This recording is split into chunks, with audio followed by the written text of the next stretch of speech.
Tonight we will discover the ancient art of letting go through the gentle wisdom of Zen Buddhism.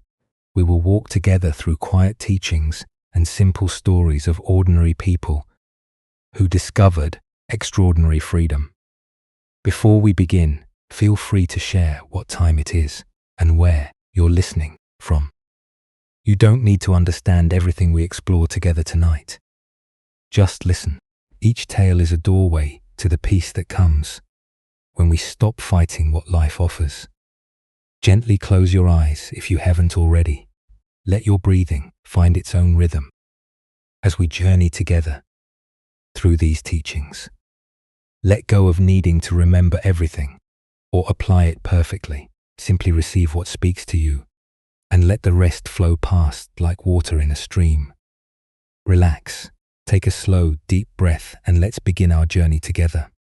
In the mountains of ancient China, there was a village where order mattered above all else. The houses stood in perfect rows. The gardens followed precise patterns. Even the chickens seemed to know exactly where they belonged. This harmony was the life's work of administrator Chen, a man who believed that proper organization could solve any problem and prevent any suffering. Chen had served the village for 15 years, and during that time, he had created rules for everything: when to plant rice and when to harvest it, where merchants could set up their stalls, and for how long, which paths people should take to the well, and which direction they should walk around the temple. He had schedules for festivals, refos, regulations for marriages, and detailed procedures for settling the smallest disputes. The villagers respected Chen's dedication. Under his careful management, their community had prospered. Crops grew in orderly fields. Trade flowed smoothly through organized markets. Children learned their lessons according to structured plans. Everything had its proper place and time. But one spring, the rains came differently than they had for many years. Instead of gentle showers that soaked the fields, gradually, heavy storms arrived in bursts, followed by unexpected dry spells. Chen's carefully planned planting schedule, based on decades of previous weather patterns, no longer matched what the sky was actually doing. Some farmers wanted to plant early during the first heavy rain. Others preferred to wait for more predictable conditions. A few suggested planting different crops altogether, varieties that could handle irregular water better. But Chen's regulations were clear. Everyone must plant rice on the appointed day, using the approved method in the designated areas. As the unusual weather continued, problems began to multiply. The rice planted according to schedule struggled in the inconsistent conditions. Meanwhile, wild grasses and flowers that had no schedule to follow seemed to thrive in the strange weather, growing thick and green in places where they had never been abundant before. Chen worked longer hours trying to manage these difficulties. He created new rules to address each problem as it arose. Special watering schedules for the struggling crops, revised market hours to accommodate farmers dealing with unexpected challenges, additional regulations about which plants could grow, where and when they should be removed. But the more rules he created, the more complicated life became for everyone. Farmers spent as much time checking regulations as they did tending their fields. Merchants arrived to find that market rules had changed again overnight. Children missed lessons because their families were busy trying to follow the latest administrative requirements. One morning, Chen stood in the village center, surveying the growing chaos, despite his best efforts to control it. An old woman named Grandmother Wu, who had lived in the village longer than anyone could remember, approached him with a cup of tea. "Administrator Chen," she said gently, You look tired. There is much to organize, Chen replied, accepting the tea gratefully. The weather has disrupted all our careful plans. I must find a way to restore proper order. May I tell you something? I have noticed, Grandmother, Wu asked. Chen nodded, though his attention was partly focused on a group of farmers who were not following the designated path to the fields. I have watched this village for 70 years, she continued.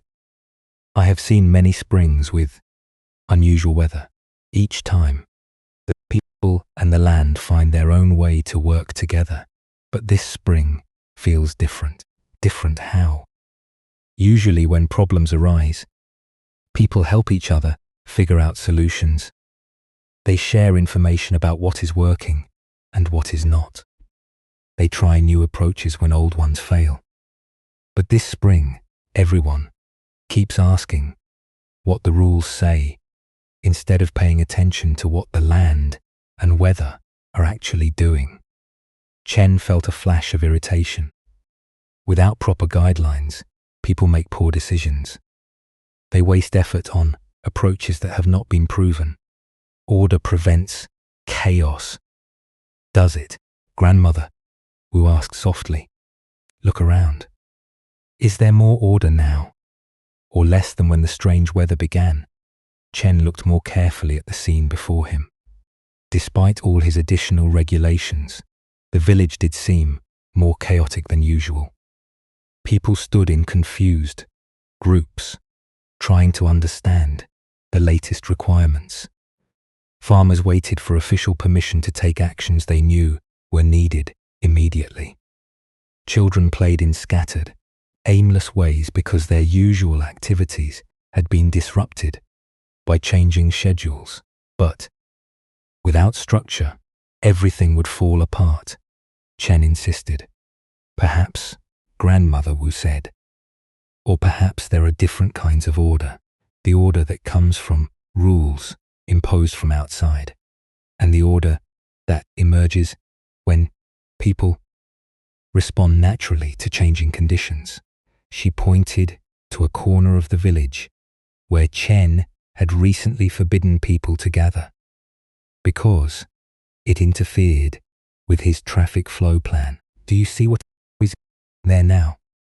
Chen looked and saw that wild flowers had sprouted in the unused space. Their bright colors created a cheerful spot that several villagers had begun to visit quietly, though technically they were not supposed to be there. Those flowers have no schedule, Grandmother Wu continued. No one told them where to grow or when to bloom. Yet they have created beauty in a place that was empty before. Over the following days, Chen found himself thinking about this conversation. He began to notice things he had been too busy organizing to see before. How farmers naturally shared tools and knowledge when regulations did not prevent them from gathering. How children created elaborate games when they were not confined to structured activities. How merchants developed efficient systems for fair trading when they could respond immediately to changing conditions rather than waiting for official approval. Slowly, carefully, Chen began an experiment. He lifted some of his newer regulations, particularly those created in response to the unusual weather. Instead of requiring farmers to follow the predetermined planting schedule, he allowed them to plant when conditions seemed right to them. Instead of dictating market hours, he let merchants and customers find times that worked for their actual needs. At first, Chen felt deeply anxious watching this apparent disorder unfold. Farmers planted at different times. Market activity happened in unexpected rhythms. But children's learning happened in various places throughout the village rather than only in the designated school area. But as days passed, something surprising emerged. The farmers who planted according to their reading of actual conditions had better success with their crops than those who had followed the prescribed schedule. Markets that operated flexibly, attracted more traders, and generated more prosperity. Children who learned through natural curiosity and play seemed to retain more knowledge than those confined to rigid lesson plans. Most remarkably, the village began to feel harmonious again, but in a different way than before. That Chen's rules had created, there was a flowing cooperation that adapted naturally to changing circumstances. One evening, as Chen walked through the village and observed this emerging order, he experienced something that would change his approach to administration forever. Watching a group of farmers share knowledge about which seeds worked best in the current conditions, seeing children teach each other games that helped them learn counting and cooperation, witnessing merchants arrange their stalls in patterns that naturally accommodated both sellers and buyers. Chen suddenly understood what grandmother Wu had meant. True order was not something imposed from outside, but something that emerged when people were free to respond wisely to actual conditions. His role was not to control every detail, but to create space for natural cooperation to flourish. The realization struck him so clearly that he stopped walking and simply stood in the village center, feeling a weight he had not known he was carrying begin to lift from his shoulders. For 15 years, he had been trying to force life into predetermined patterns. Now, he could see that life had its own intelligent patterns that worked better than anything he could design. From that day forward, Chen's approach to village administration transformed completely. Instead of creating detailed rules for every situation, he focused on maintaining basic principles that supported people in making their own wise decisions. Instead of solving every problem through regulation, he helped people develop their own problem-solving capabilities. Instead of controlling outcomes, he created conditions that allowed positive outcomes to emerge. Naturally, the village continued to prosper, but now its success felt sustainable and alive rather than rigid and fragile.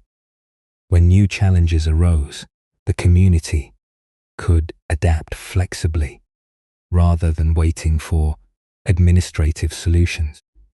People took more responsibility for their own choices and showed more consideration for their neighbors because they were not focused on following external rules. Years later, when other administrators visited to learn from Chen's success, he would tell them that the hardest lesson he had learned was the difference between creating order and allowing order to emerge. I thought control meant determining how everything should happen, he would explain. But real control means creating space for natural wisdom to operate. When you stop trying to control everything, you discover that life organizes itself more intelligently than you ever could. This story shows us something profound about the nature of control in our own lives. Like Administrator Chen, we often believe that managing every detail will create security and success. We make elaborate plans for how things should unfold. We try to eliminate uncertainty by predicting and preparing for every possibility. We create internal rules about how we should think, feel, and behave in various situations. But as Chen discovered, excessive control often creates the very problems it attempts to solve. When we grip too tightly to our plans, we cannot adapt when conditions change. When we insist that life follow our timeline, we miss opportunities that arise unexpectedly. When we try to control our thoughts and emotions rigidly, we create internal tension that makes natural peace impossible. Zen Buddhism teaches that much of our suffering comes from believing we can and should control outcomes. This belief makes us anxious when things do not go according to plan. It makes us exhausted from constantly trying to manage circumstances that are partly or completely beyond our influence. It prevents us from responding skillfully to what is actually happening because we are so focused on making things happen as we think they should. Letting go of control does not mean becoming passive or careless. Administrator did not abandon his responsibilities when he learned to work with natural order rather than against. Instead, he discovered more effective ways to fulfill his role by creating conditions that supported people's natural wisdom rather than suppressing it. In your own life, letting go of control means distinguishing between what you can influence and what you cannot.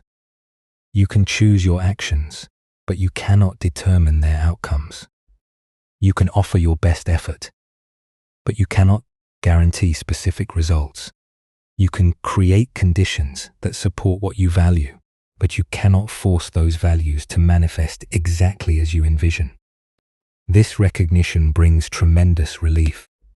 Instead of carrying the impossible burden of making everything turn out right, you can focus your energy on responding wisely to whatever actually occurs.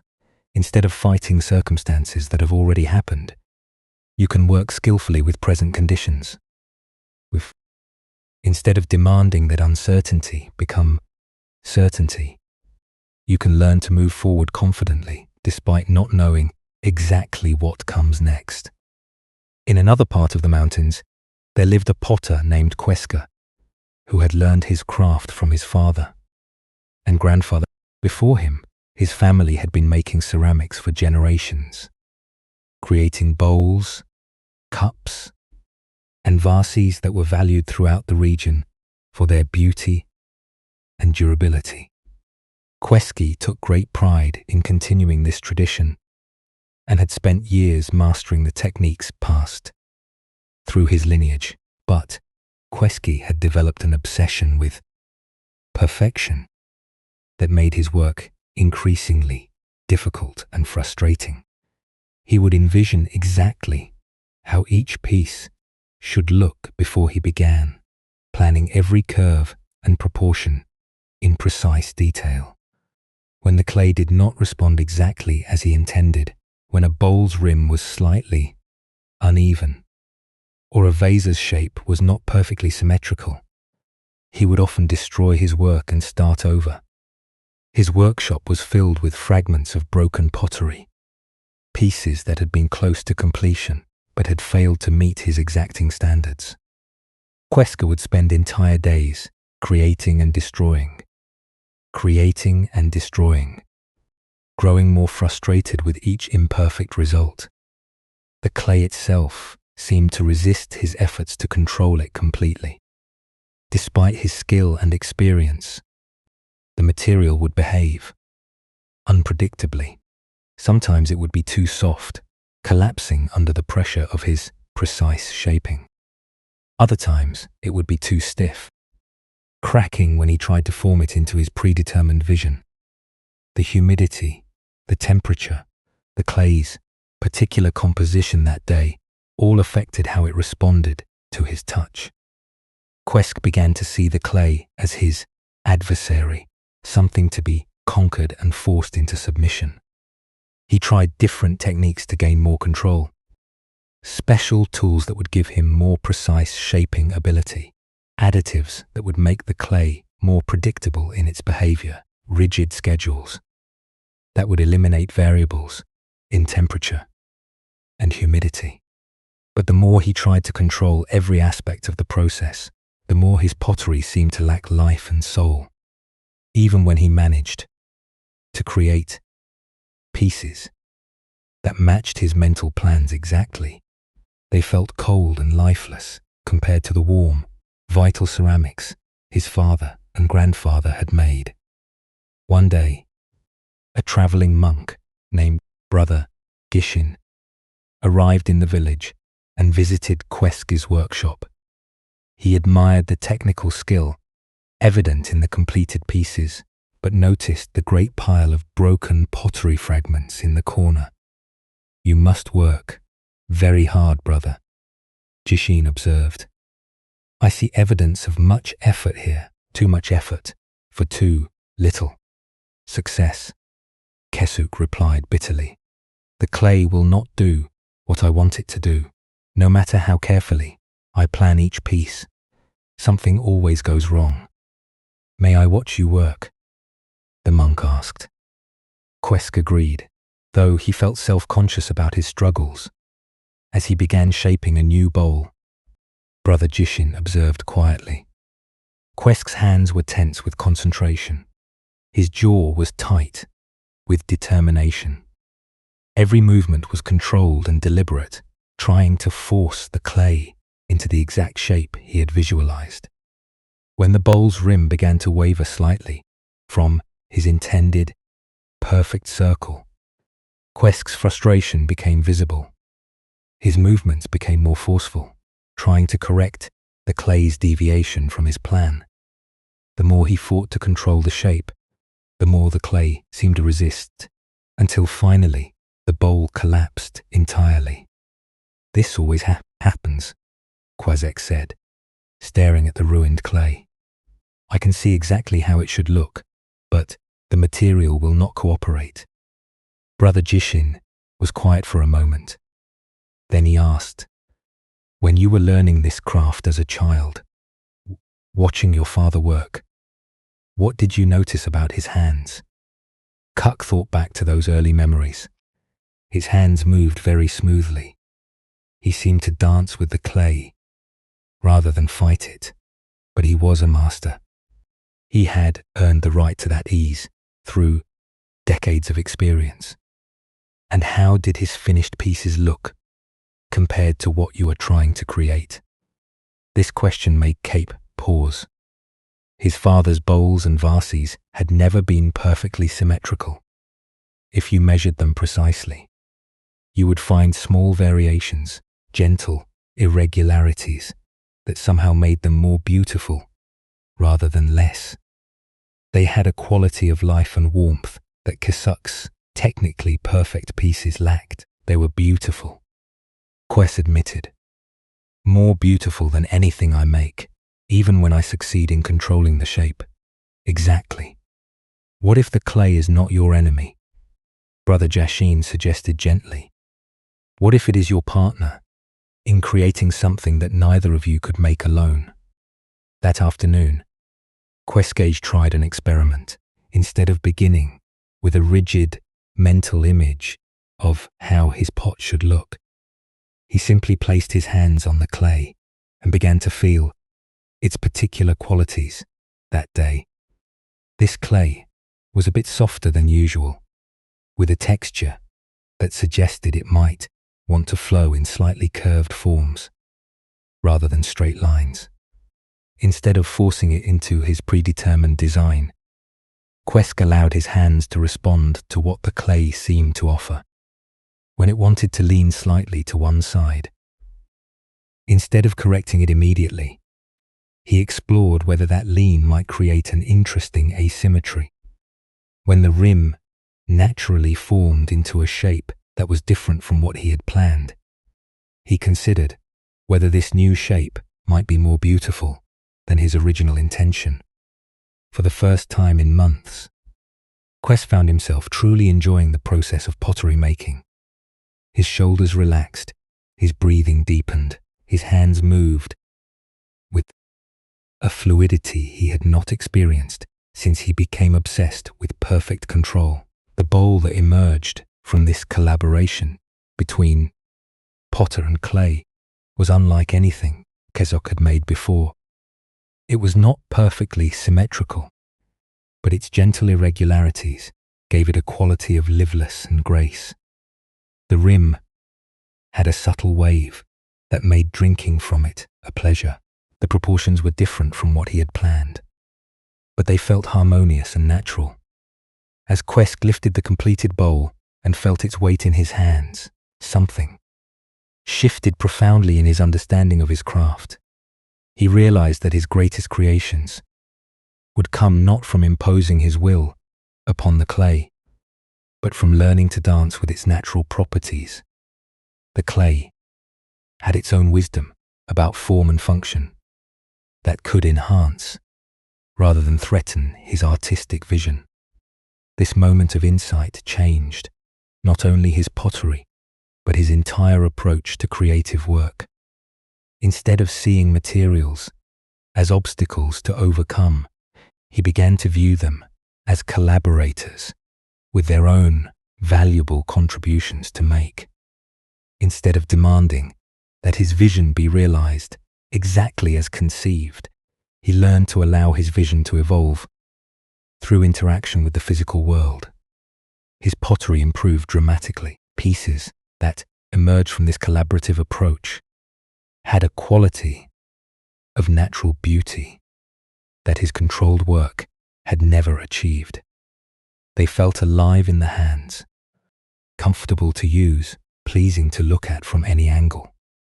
Other potters began to seek his advice, wondering how he had developed such mastery. "I learned to let the clay teach me," Kook would tell them. "I stopped trying to make pottery and started allowing pottery to emerge through the meeting of my skills with the clay's nature. The greatest beauty comes from this cooperation, not from conquest." Years later, when Quesk had become known as one of the finest potters in the mountains, he would demonstrate his technique to students by showing them first how to feel the clay's particular qualities before beginning to shape it. "Each piece of clay is different," he would explain. "Each day brings different conditions of humidity and temperature. If you try to make the same pot every time, you fight against these natural variations. But if you learn to work with them, they become your allies in creating something more beautiful than you could plan alone." Quesk's story teaches us about a different relationship with control in creative endeavors and daily life. Like the potter learning to work with clay rather than against it, we can learn to work with circumstances rather than demanding that they conform to our predetermined plans. This does not mean abandoning our intentions or becoming completely passive. Quesk still brought skill, knowledge, and artistic vision to his pottery making, but he learned to hold his intentions lightly, allowing them to evolve through interaction with reality, rather than insisting that reality conform exactly to his initial ideas. In Zen tradition, this is sometimes called effortless effort or action without force. It means applying your skills and energy fully, while remaining open to outcomes that differ from your expectations. Like water flowing around rocks in a stream, this approach finds the most natural path forward rather than trying to force a direct route that ignores existing conditions. This principle applies to many areas of life. In relationships, instead of trying to control how others think or behave, we can learn to work skillfully with people as they actually are. In work, instead of rigidly following plans that circumstances have made obsolete, we can adapt our approach while maintaining our core objectives in personal growth. Instead of forcing ourselves to change according to arbitrary timelines, we can work patiently with our natural rhythms of development. The potter's transformation from fighting the clay to dancing with it shows how much energy becomes available when we stop wasting it on impossible control. Quesk's work became less effortful and more effective once he learned to collaborate with natural forces rather than oppose them. Notice how this principle appears in your own breathing. You do not control each breath by conscious decision, yet breathing serves your life perfectly. When you try to control your breathing too rigidly, it becomes uncomfortable and inefficient. But When you allow your body's natural wisdom to guide the rhythm while maintaining awareness, breathing becomes both effortless and nourishing. This same balance between intention and release can guide your approach to daily challenges. You can set clear goals while remaining flexible about how those goals are achieved. You can work diligently while accepting that results may differ from expectations. You can care deeply about outcomes while finding satisfaction in the quality of your effort, regardless of specific results. The deepest teaching in both stories is that letting go of control often leads to better outcomes than grasping for control ever could. Administrator Chen discovered that allowing natural order to emerge created more harmony than imposed regulations. Potter Quesk found that collaborating with his materials produced more beautiful art than forcing them into predetermined shapes. This paradox appears throughout Zen teaching. When you stop grasping so tightly, you often receive more than when you demanded specific results. When you allow life to flow naturally, while offering your best contribution to that flow, solutions emerge that your controlling mind could never have planned. As your body continues to relax and your mind settles into quietness, rest in this understanding that you do not need to control everything to live well. You need only to respond wisely to what actually appears, moment by moment, breath by breath, in this response, without force, this effort, without strain, this caring, without clinging. You will find a peace that no amount of control could ever provide. Tomorrow will bring new opportunities to practice this gentle way of being, new chances to work with conditions as they arise, rather than demanding that they be different, new invitations to discover the beauty that emerges when your intentions meet reality with openness rather than resistance. Tonight, let your breath find its own perfect rhythm. Let your body settle into rest without effort. Let your mind release its need to manage and simply receive the natural peace that comes when control is gently set aside. This is the first step in learning to let go. This willingness to allow what wants to happen naturally without force, without fight, without the exhausting attempt to make everything conform to how you think it should be. In a monastery high in the northern mountains, there lived a monk named Dogen who had found peace in the simple rhythm of prayer, meditation, and service. His days began before dawn with the sound of temple bells and continued through sunset with quiet work in the monastery gardens. To visitors, he appeared to embody the serenity that drew people to monastic life. But Dogen carried a weight that none of his fellow monks knew about. Before coming to the monastery 5 years earlier, he had been a soldier in the emperor's army. During those years, he had followed orders that resulted in actions he could barely think about without feeling sick with shame and regret. They had a village suspected of harboring rebels. Dogen's unit had been ordered to search every house and arrest anyone who seemed suspicious. In the confusion and fear of that day, decisions had been made quickly based on incomplete information and the heat of the moment. Innocent people had suffered because of actions Dogen had taken, orders he had followed, without questioning deeply enough. When the war ended and soldiers were released from service, Dogen had wandered for months, unable to return to normal life. The faces of people he had harmed haunted his dreams. Their voices seemed to follow him during the day. He could not eat without thinking of families whose meals he had disrupted. He could not sleep peacefully, knowing that his actions had cost others their peace. Eventually, this suffering had led him to the monastery, seeking refuge and perhaps forgiveness in a life dedicated to compassion and service. But even after 5 years of meditation, prayer, and good works, the weight of his past had not lifted. If anything, his growing understanding of Buddhist teachings about non-harm made his former actions feel even more terrible.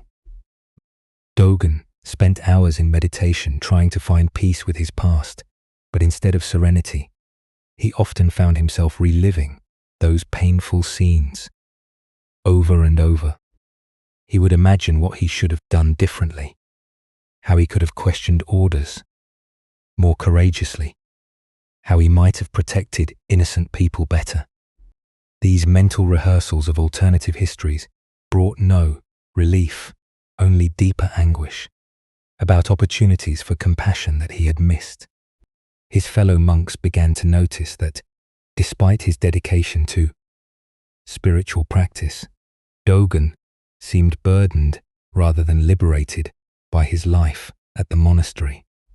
During group meditation, he would sit rigidly, his face tight with concentration and pain. During work periods, he labored with grim determination rather than peaceful mindfulness. Even during meals, he ate with the mechanical efficiency of someone fulfilling a duty rather than receiving nourishment. The abbot of the monastery, Master Ikai, was known for his wisdom in helping monks work through difficulties that arose. During spiritual development, he had noticed Dogen's struggles, but had waited for the right moment to offer guidance, knowing that some burdens could only be addressed when a person was ready to receive help. One autumn morning, as Dogen knelt, weeding the monastery garden with his usual tense concentration, Master Ikai approached and began working quietly beside him. They worked in silence for some time, pulling weeds and preparing the soil for winter rest. Finally, Master Ikai spoke. "Brother Dogen, I have watched. You tend this garden for many seasons. You work very hard, but I have never seen you enjoy the feel of earth in your hands or notice the beauty of what grows here." Dogen looked up, startled by this observation. "I try to work mindfully, Master. I focus on each task completely." "Yes, you focus intensely, but your focus seems to be on something other than the present moment. Even when your hands are in the soil, your mind appears to be elsewhere." Dogen felt exposed by this gentle perception. "I struggle with distractions during practice." "What kind of distractions?" For a long moment, Dogen was silent. Then slowly, he began to share the burden he had carried alone for so many years. He told Master Ikai about his time as a soldier, about the village, about the actions he had taken that seemed unforgivable. He spoke of the faces that haunted him, the regret that felt like a stone in his chest, the guilt that made every moment of peace feel stolen and undeserved. Master Ikai listened without judgment, his hands continuing to work gently with the soil. When Dogen finished speaking, they sat in silence as leaves fell around them in the golden morning light. "Thank you for sharing this pain with me," Master Ikai said finally. "I can see why this burden feels so heavy. Tell me, what do you believe carrying this guilt accomplishes?" "It honors the people who were harmed. It ensures I never forget the importance of compassion. It keeps me mindful of the consequences of my actions." "And has carrying this guilt changed what happened in that village?" "No," Dogen admitted. "Nothing can change what happened. Has it brought healing to the people who were harmed?" "No, they don't even know I exist now." "Has it made you a more compassionate person?" Dogen considered this carefully. I don't know. I thought it would. But mostly, it makes me afraid to act at all. I second-guess every decision, worry that I might cause harm again. Master, Ikai nodded slowly. I see, so this guilt that you carry to honor those who were harmed actually prevents you from acting compassionately in the present. The weight that you bear to ensure you never forget the importance of kindness makes it difficult for you to be kind to yourself or others right now. They continued weeding in silence while this observation settled. Then Master Ikai asked another question. Who were you when those actions were taken? I was a soldier following orders, trying to do my duty as I understood it then. And who are you now? I am a monk dedicated to non-harm and service. Are you the same person? Dogen felt something stir in his chest, a possibility he had never considered. The person I am now would never take those actions. The understanding I have now makes choices I made then impossible. Exactly.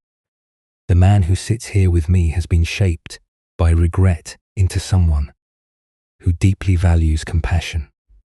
The actions you took as a soldier helped create the wisdom you now possess. Can you see that your past suffering and your present wisdom are connected? Over the following weeks, Master Ikai continued to guide Dogen in examining his relationship with his past.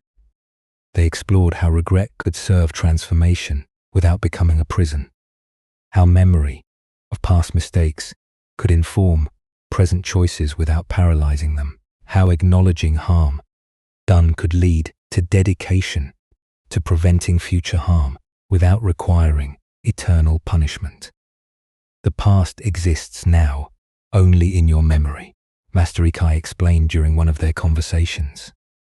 You cannot change what happened, but you can change how you relate to what happened.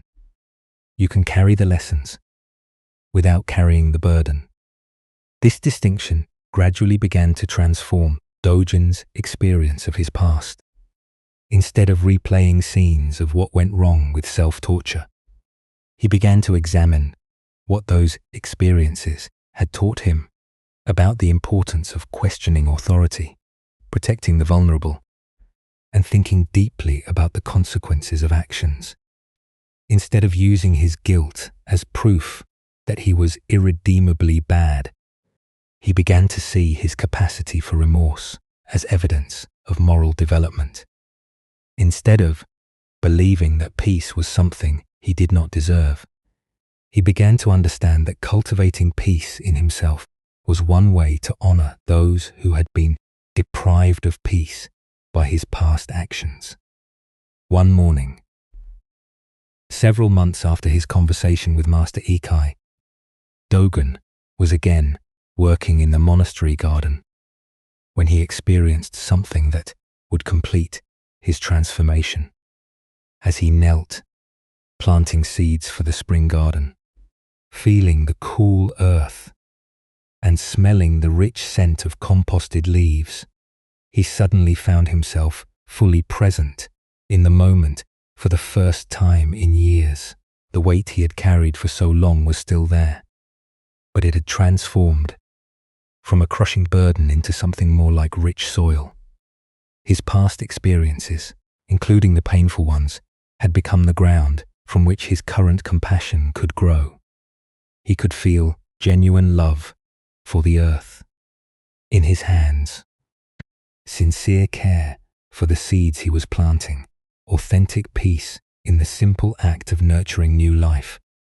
In that moment, Dogen understood that true forgiveness of himself did not mean forgetting what had happened or pretending it was not important.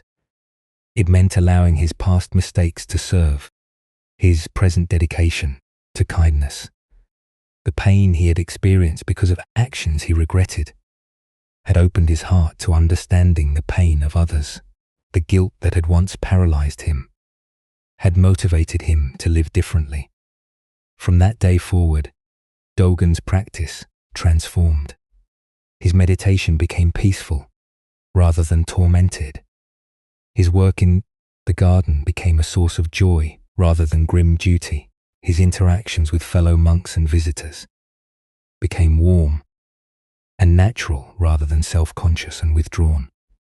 When visitors to the monastery noticed the change in him and asked about his serenity, Dogen would sometimes share what he had learned about carrying the past skillfully.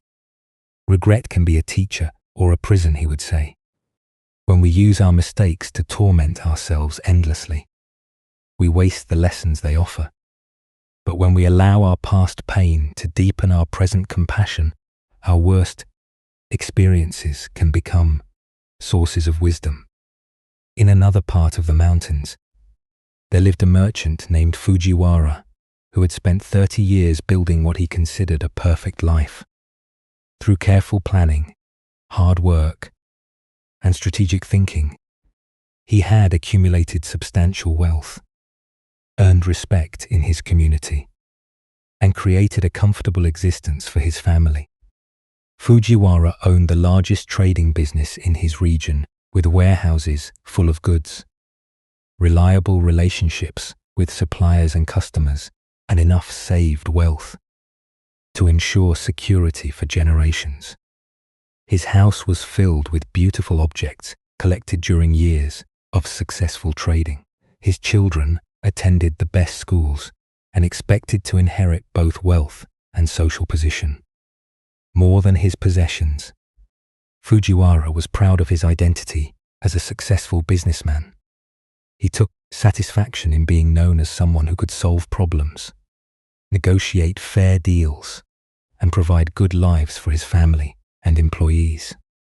When people in the community faced financial difficulties, they would often seek his advice or assistance. But one spring, heavy rains in the mountains caused floods that had not been seen for generations. The river that ran through Fujiwara's town, normally peaceful and contained, became a raging torrent that destroyed everything in its path. In a single day, Fujiwara lost everything. His warehouses were swept away with all their contents. His house was damaged beyond repair, and most of his beautiful possessions were destroyed or carried off by the floodwaters. The records of his business transactions, his accounts, his carefully built relationships with distant trading partners all disappeared in the chaos. Most devastating of all, the flood destroyed not just his wealth, but his entire identity. Without his business, his possessions, his role as a successful merchant, Fujiwara felt like he no longer knew who he was. The self-confidence that had carried him through decades of challenges evaporated when the external sources of that confidence were washed away. In the months following the flood, as the community began rebuilding, Fujiwara fell into deep despair. While his neighbors focused on reconstructing their simpler homes and livelihoods, he found himself paralyzed by the magnitude of what he had lost. Every time he tried to think about starting over, he was overwhelmed by memories of what his life had been before. He would walk through the town and see the empty foundation where his house had stood, remembering the beautiful room where he had entertained important guests. He would pass the cleared space where his warehouses had been, thinking about the carefully organized inventory that had represented years of accumulated success. He would encounter former business associates and feel ashamed that he could no longer offer them the deals and opportunities they had come to expect from him. Fujiwara's wife and children adapted to their reduced circumstances with resilience that surprised him. They found shelter with relatives, took on simple work to contribute to the household, and seemed to accept their changed situation with grace. But Fujiwara could not let go of what had been lost. He spent his days comparing their current poverty to their former prosperity, their present uncertainty, to their past security. One evening, as Fujiwara sat by the river that had destroyed his life, an old monk named Brother Myoan approached and asked if he could share the peaceful spot by the water. Fujiwara agreed reluctantly, not feeling particularly interested in conversation, but too polite to refuse. They sat in silence for some time, watching the river flow gently. Now that the flood season had passed, finally, Brother spoke. "This river has carved a new channel through your town. It flows differently than it did before the flood." "Yes," Fujiwara replied bitterly. "It destroyed everything in its path." And now Fujiwara looked more carefully at the water. It was true that the river had carved a new course, but the water itself seemed calm and clear. Where the flooding had washed away debris and old structures, new green growth was already beginning to appear. "Now it flows peacefully," he admitted. The same water that brought destruction also brought renewal. The flood that ended one phase of life made space for whatever comes next. "But I lost everything," Fujiwara said. 30 years of work gone in a single day. "Tell me," Brother Mayo, and asked gently, "what did you actually lose?" "My business, my wealth, my home, my position in the community. And what do you still have?" This question annoyed Fujiwara. "Nothing of importance, just the clothes I'm wearing and whatever charity people offer." "What about your skills as a trader, your understanding of business, your knowledge of what people need and value?" Fujiwara had not thought about these things as possessions he still owned. "I suppose those are still there, and your relationships with your family, your years of experience in solving problems, your ability to work hard and think strategically." Slowly, Fujiwara began to realize that while he had lost the external results of 30 years of work, he had not lost the capabilities that had created those results. The flood had taken away what he had built, but it could not wash away what he had learned. "But even if I still have these abilities," Fujiwara said, "I'm too old to start over. I don't have the energy to rebuild what took decades to create." "Who says you need to rebuild the same thing, brother?" Myoan asked. "Perhaps what you lost was meant to be let go, so something new could emerge." Over the following weeks, this conversation remained in Fujiwara's mind. Gradually, he began to notice that his attachment to his former life was preventing him from seeing possibilities in his present situation. While he was focused on mourning what was gone, opportunities for new kinds of contribution were appearing around him. The flood had created needs in the community that hadn't existed before. People needed help organizing, rebuilding efforts. They needed someone who understood logistics and planning. They needed a person with experience in negotiating and problem solving to help coordinate recovery work. Slowly, almost without making a conscious decision, Fujiwara began to offer his skills to these community needs. Instead of trading for profit, he found himself trading his knowledge and experience for the satisfaction of helping his neighbors rebuild their lives. At first, this felt like a poor substitute for his former success.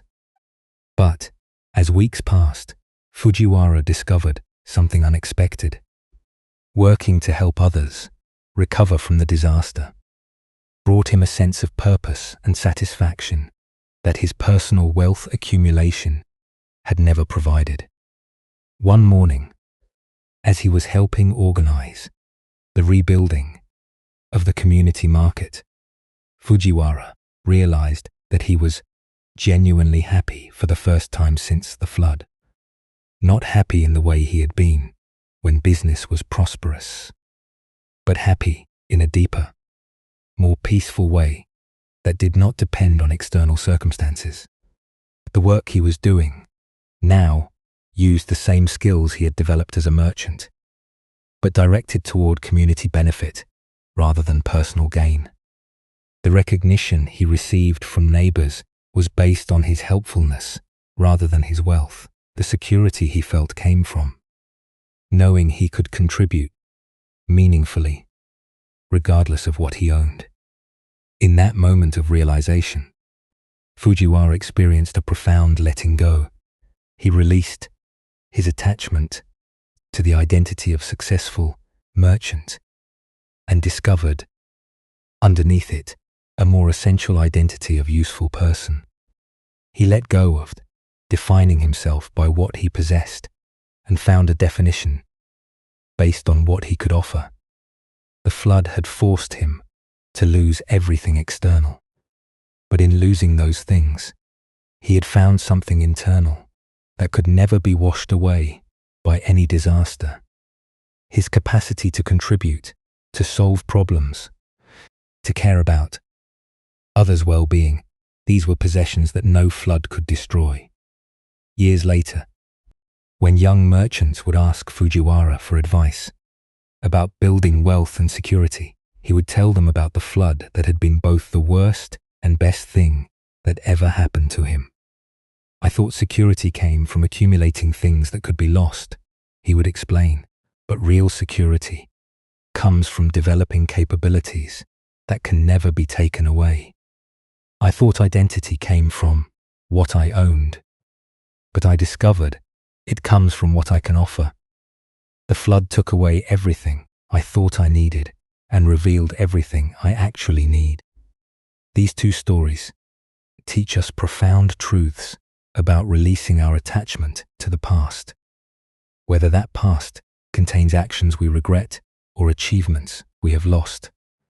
Dogen's transformation shows us that we can carry the lessons of past mistakes without being imprisoned by guilt and shame. His journey from tormented regret to peaceful wisdom demonstrates that our worst experiences can become sources of compassion if we learn to relate to them skillfully. The key insight in Dogen's story is that endless self-punishment does not honor those we may have harmed or prevent future harm from occurring.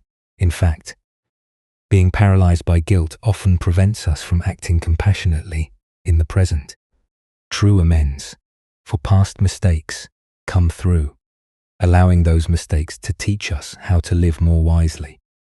Now, Zen Buddhism teaches that the past exists only in memory, not in reality. The actions you took yesterday, the words you spoke last week, the choices you made years ago, all exist now, only as thoughts arising in present awareness. You cannot change what happened, but you can change how you relate to what happened. This does not mean pretending that past actions were unimportant or denying the real effects they may have had. It means distinguishing between honoring the lessons of experience and torturing yourself with endless regret. The person you are now has been shaped by all your experiences, including the painful ones. Your capacity for wisdom often grows directly from your capacity for learning from mistakes. Fujiwara's story illustrates another aspect of letting go of the past, releasing attachment to former identities and achievements. Like many people, Fujiwara had built his sense of self around external accomplishments and possessions. When these were taken away, he initially felt like he no longer existed. But the flood revealed what the Buddhist teachings call the difference between the small self and the true self.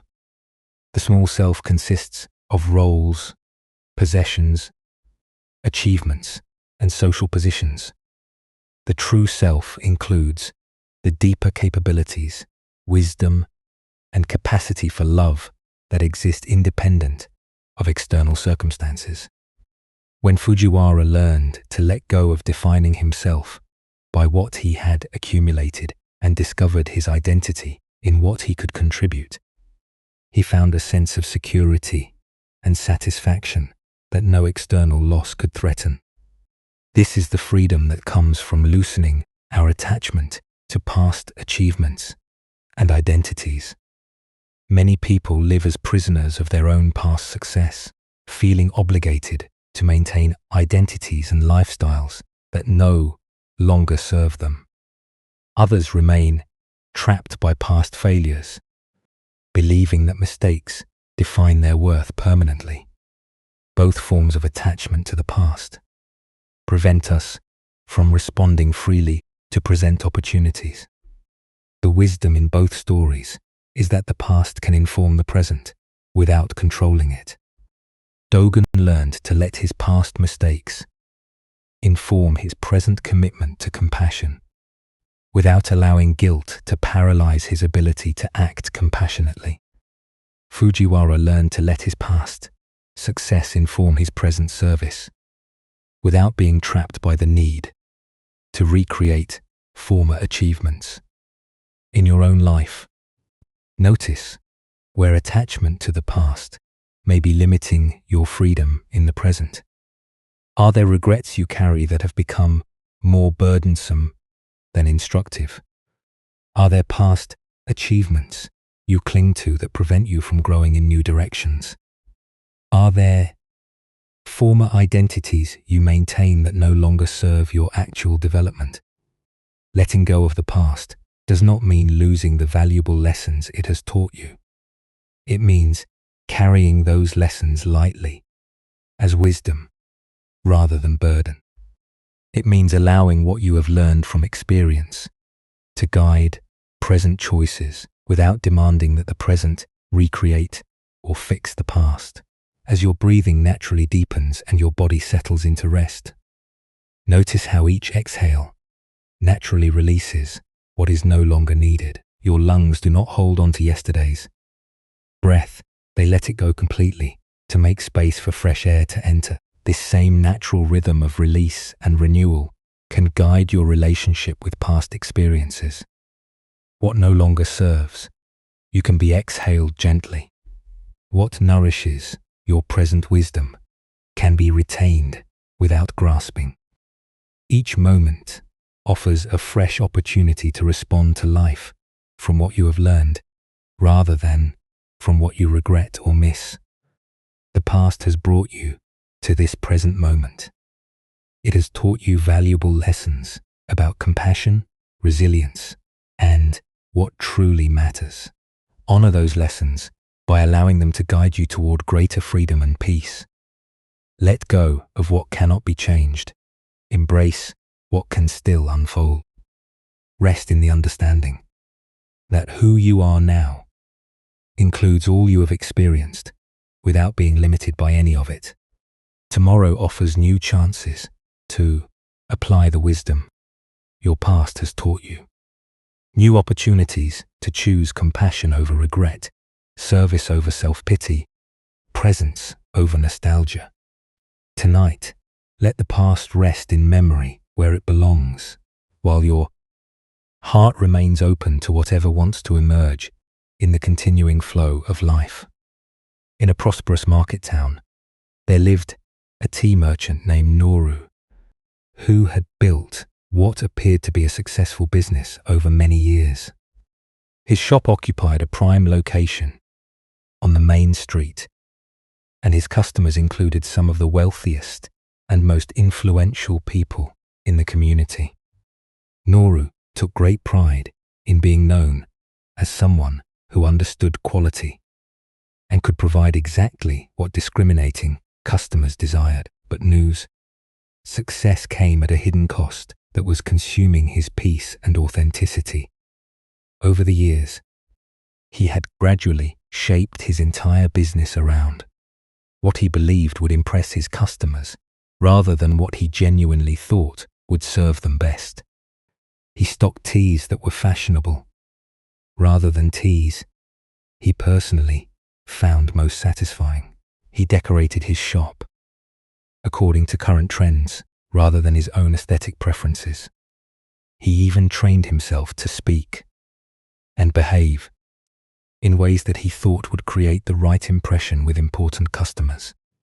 This constant adaptation to others' expectations had become so habitual that Niboru had almost forgotten what his own preferences actually were.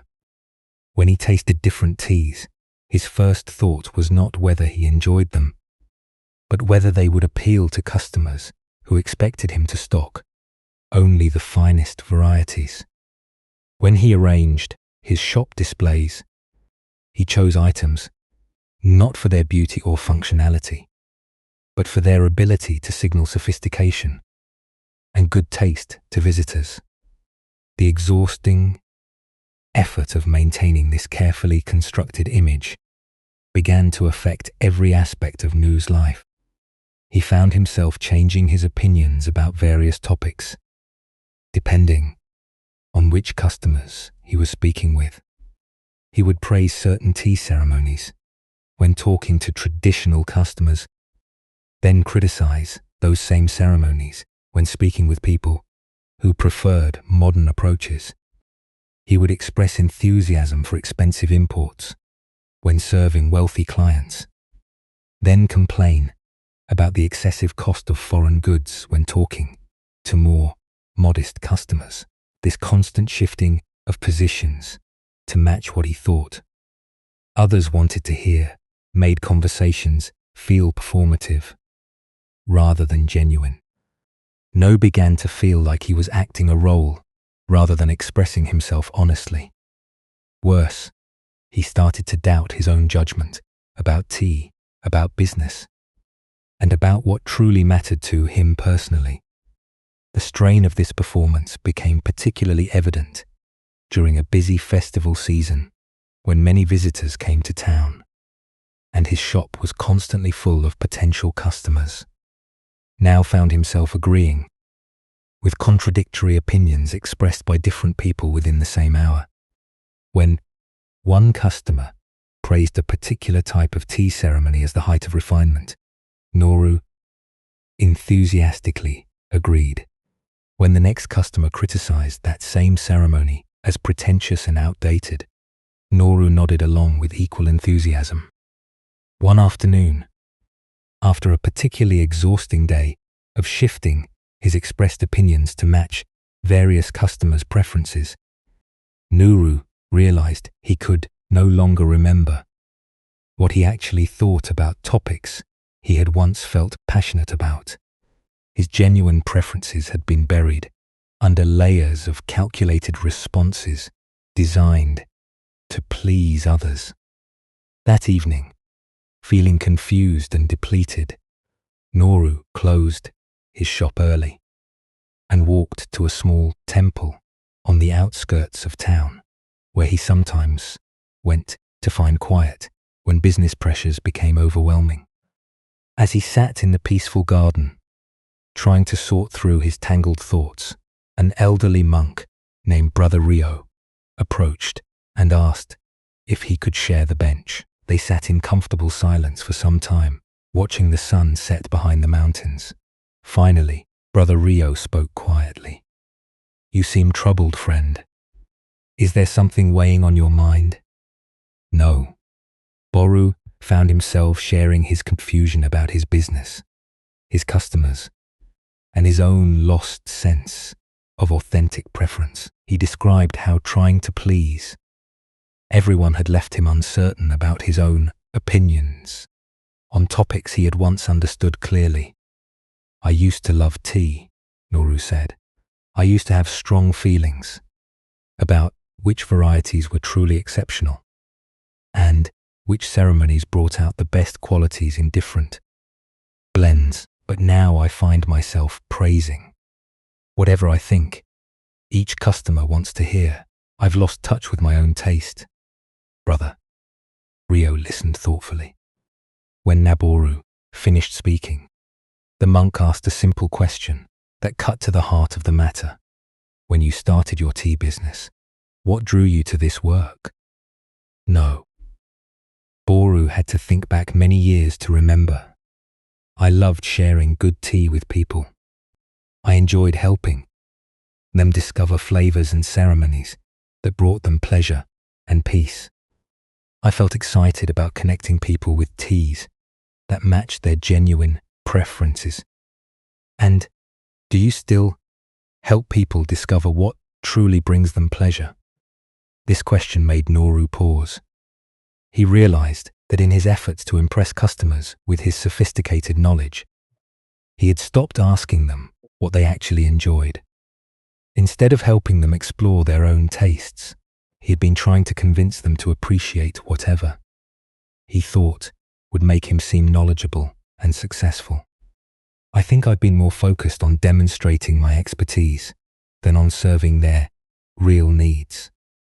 No, Boru admitted. And how has this approach affected your satisfaction with your work?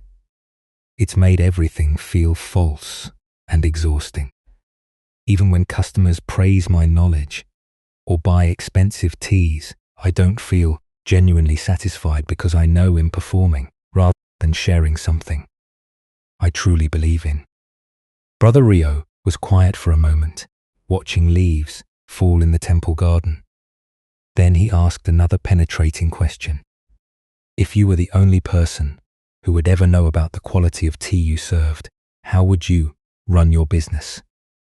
This hypothetical struck No powerfully. If no one else would ever form an opinion about his choices, if there were no customers to impress, and no reputation to maintain, what kind of tea would he stock? How would he arrange his shop?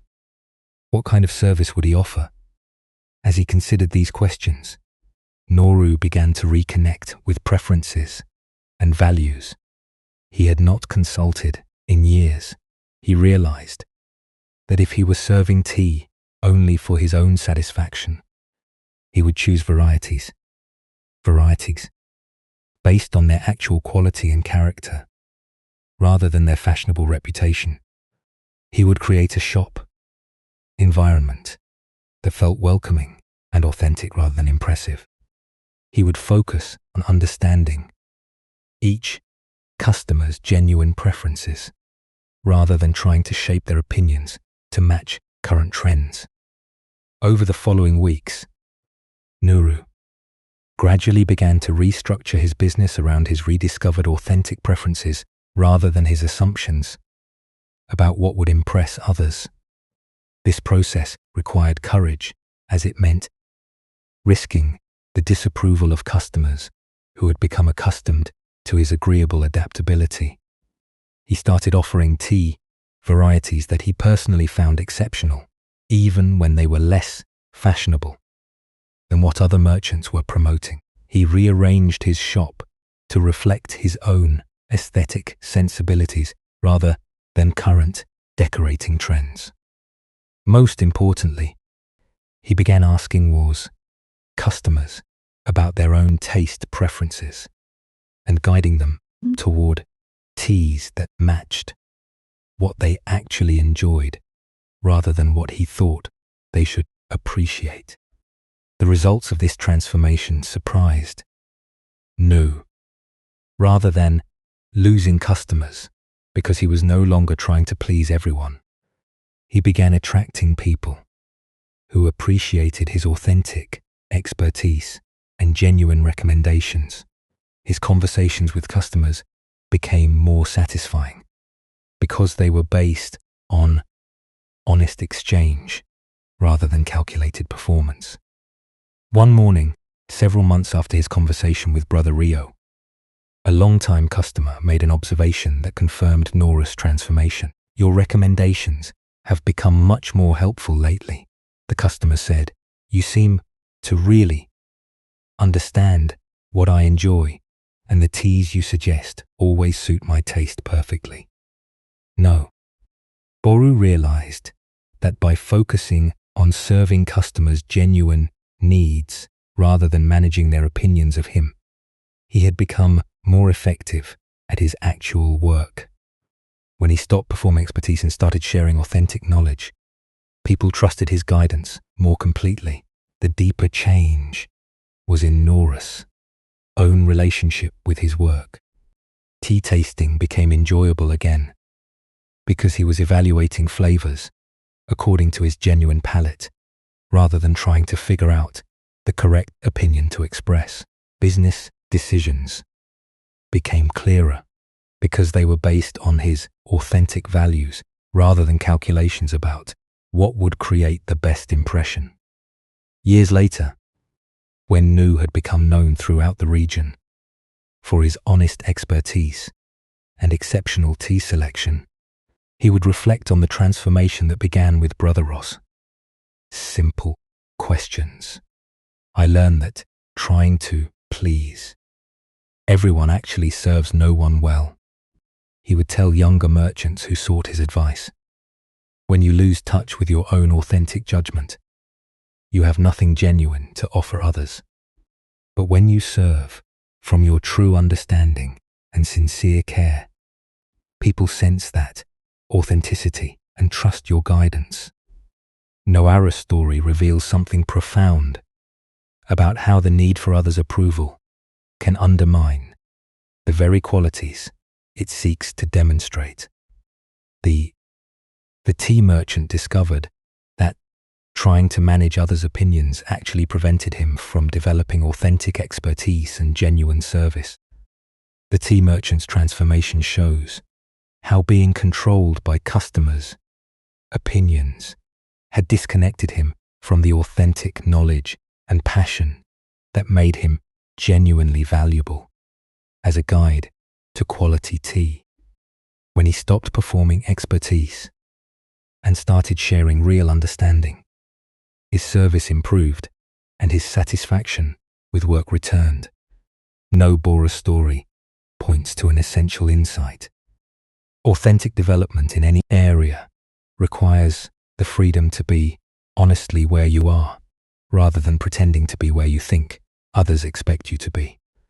Zen Buddhism recognizes that the need for approval often comes from a misunderstanding about the source of true confidence and security. When we believe our worth depends on others' opinions, we become trapped in an impossible situation. We cannot control what others think, but we exhaust ourselves trying to manage their perceptions. This creates several problems. First, it prevents authentic self-knowledge, because we are so focused on how we appear externally that we lose touch with our actual inner experience. Second, it makes us less effective at our actual work because energy goes into image management rather than genuine skill development. Third, it creates anxiety and self-consciousness that interferes with natural performance and expression. The alternative that Noara discovered involves shifting the source of validation from external approval to internal alignment. Instead of asking, "What will others think of this choice?" he learned to ask, "What choice reflects my genuine understanding and values?" This does not mean becoming indifferent to others or dismissing all feedback. Noara continued to care about serving his community well, but he distinguished between caring about others' well-being and being controlled by others' opinions. Useful feedback from others can help us see blind spots in our thinking or areas where our skills need development. But this feedback is most helpful when we can receive it without our sense of worth, depending on whether the feedback is positive or negative. When your confidence comes from knowing yourself clearly rather than from others thinking well of you, criticism becomes information rather than threat. You can consider whether feedback points to something useful to learn without feeling defensive or devastated when others don't approve of your choices. Similarly, praise becomes appreciated but not necessary. You can enjoy others' recognition without depending on it for your sense of value or competence. The practice of letting go of others' opinions involves learning to distinguish between your actual preferences and what you think others want you to prefer. Like Nu, discovering his genuine taste in tea, you can reconnect with your authentic values and interests by asking what you would choose if no one else would ever know about your decision. This requires courage because it means risking disapproval from people who have become accustomed to your agreeable adaptability. But it also brings tremendous relief because you no longer need to carry the impossible burden of trying to please everyone while remaining true to yourself.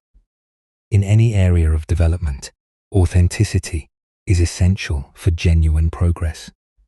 Spiritual growth requires the willingness to work with your actual experience rather than trying to create experiences that would look good to others.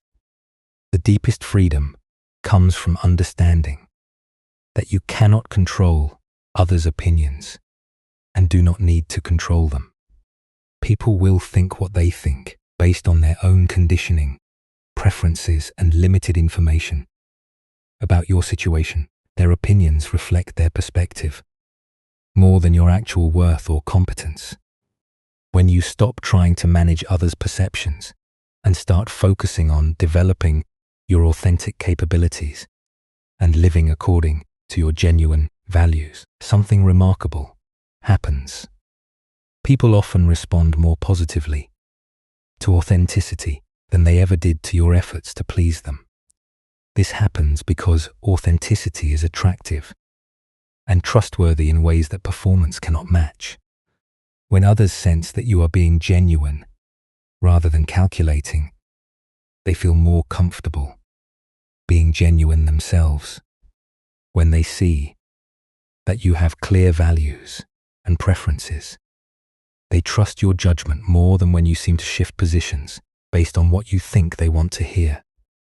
As your breathing naturally deepens and your body settles into rest, notice how the breath flows without concern for others' opinions about how you should breathe. Your lungs do not worry about impressing anyone with their technique. Your heart does not try to beat in a way that would earn approval. The natural functions of your body operate from their own intelligence rather than from concern about external evaluation. This same natural authenticity is available in all areas of life. You can speak from your genuine understanding rather than from calculations about what would sound impressive. You can make choices based on your actual values rather than on what you think others expect.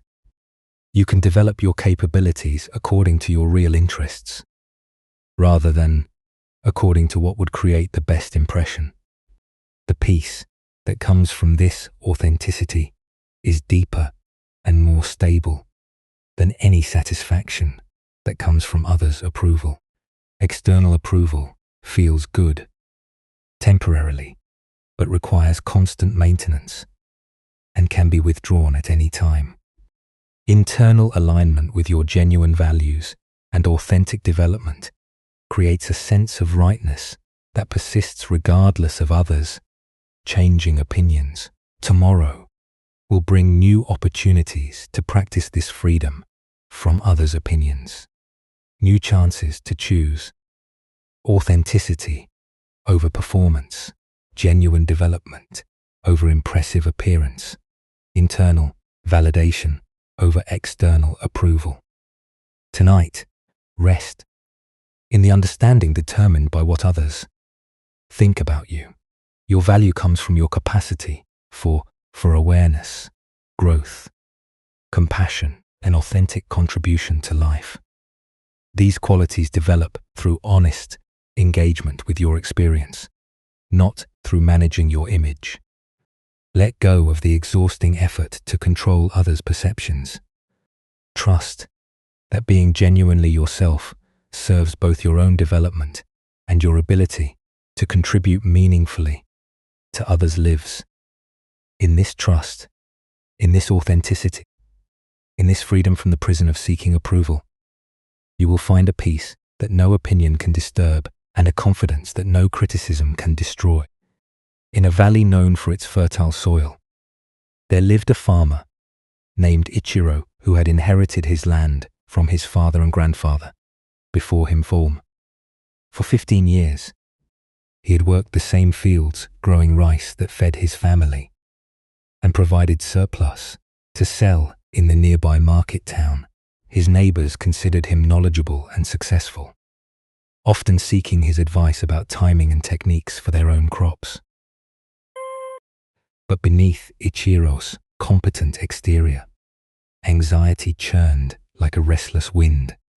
From the moment he planted each season's rice until the final grain was harvested and stored, he worried constantly about everything that could go wrong. Too much rain might flood the young plants. Too little rain might stunt their growth.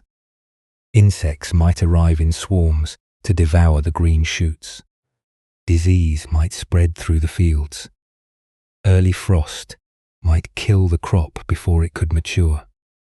Each morning, Ichiro would wake before dawn, not from peaceful readiness to work, but from dreams filled with images of failed harvests and empty granaries. He would walk through his fields, checking for signs of trouble, examining each plant with anxious attention, searching for evidence of problems that might be beginning to develop. His worry extended far beyond the current growing season. Even when this year's crop was thriving, Ichiro would begin fiddling about next year's planting.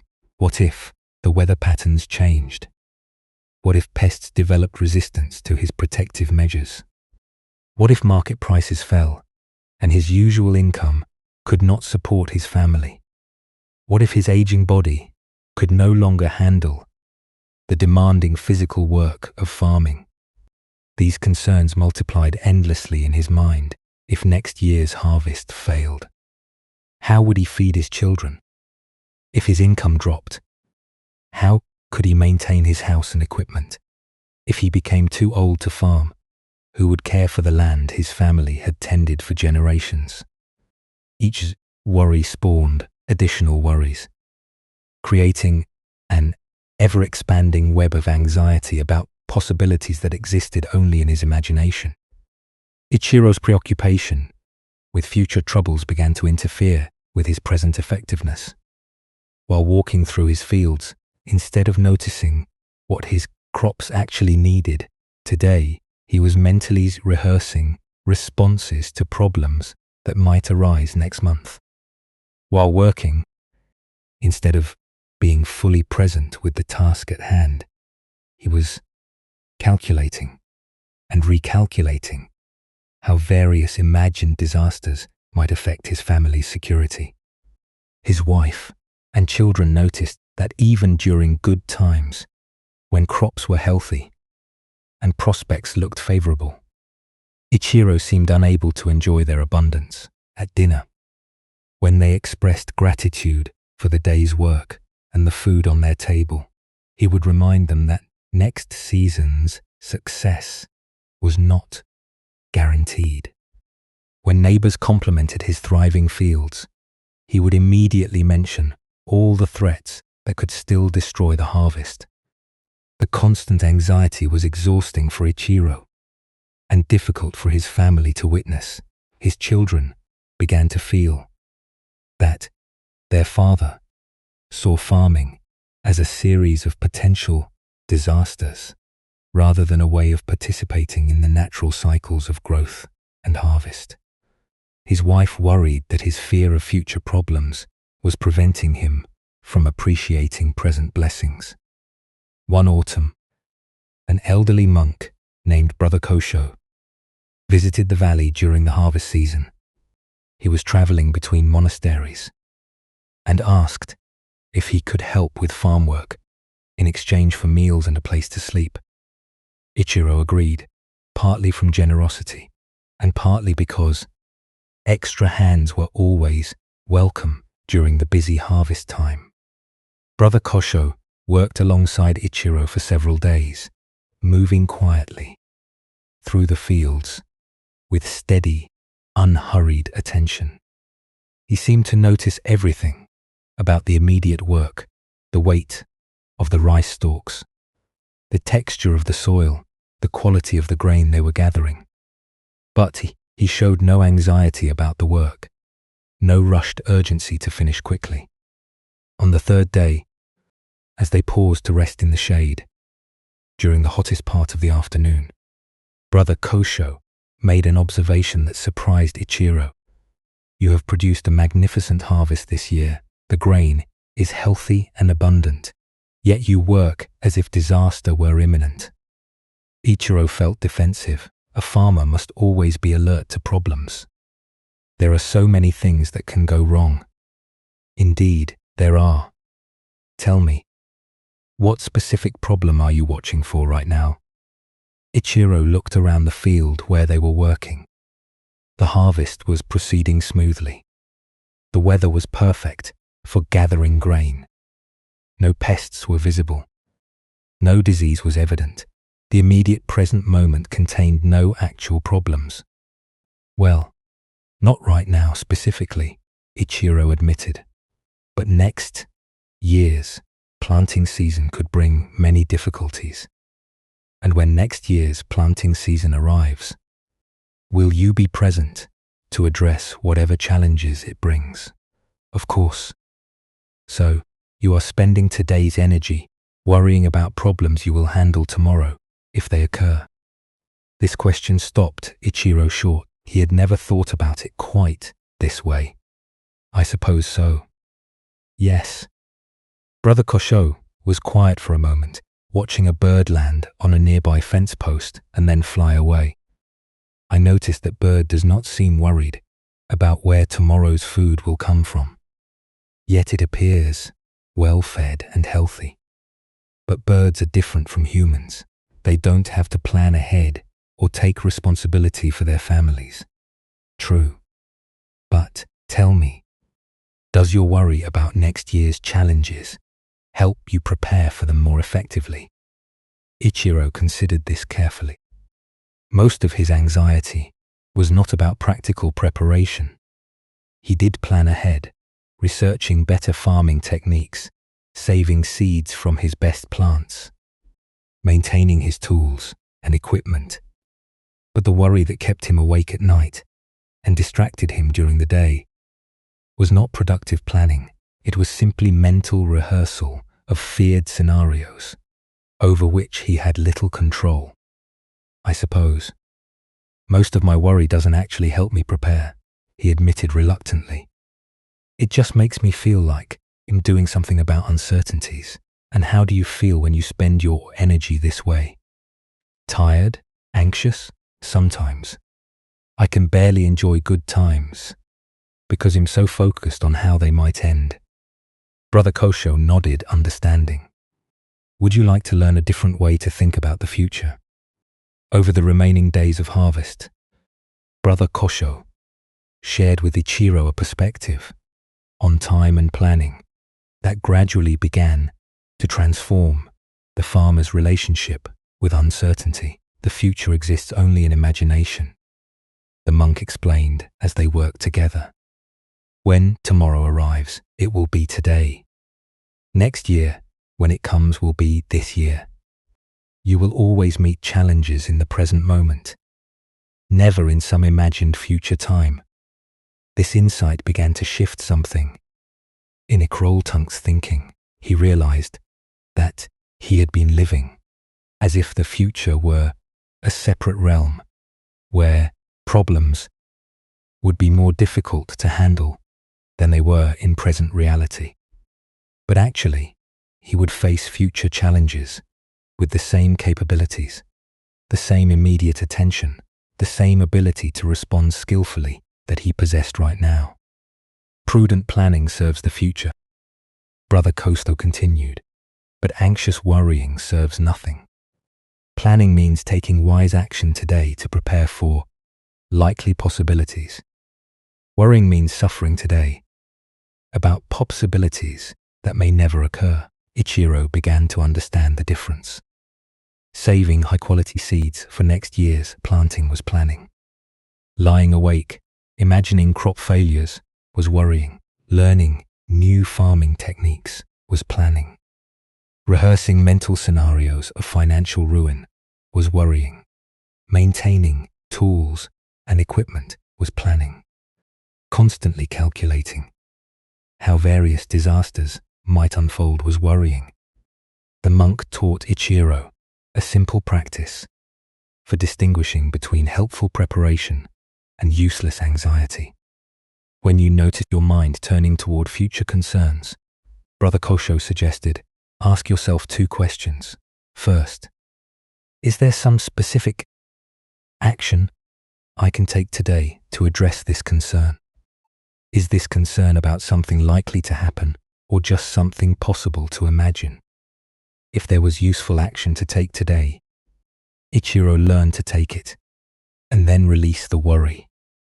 If the concern was about remote possibilities rather than likely problems, he practiced gently, redirecting his attention to present tasks and immediate reality.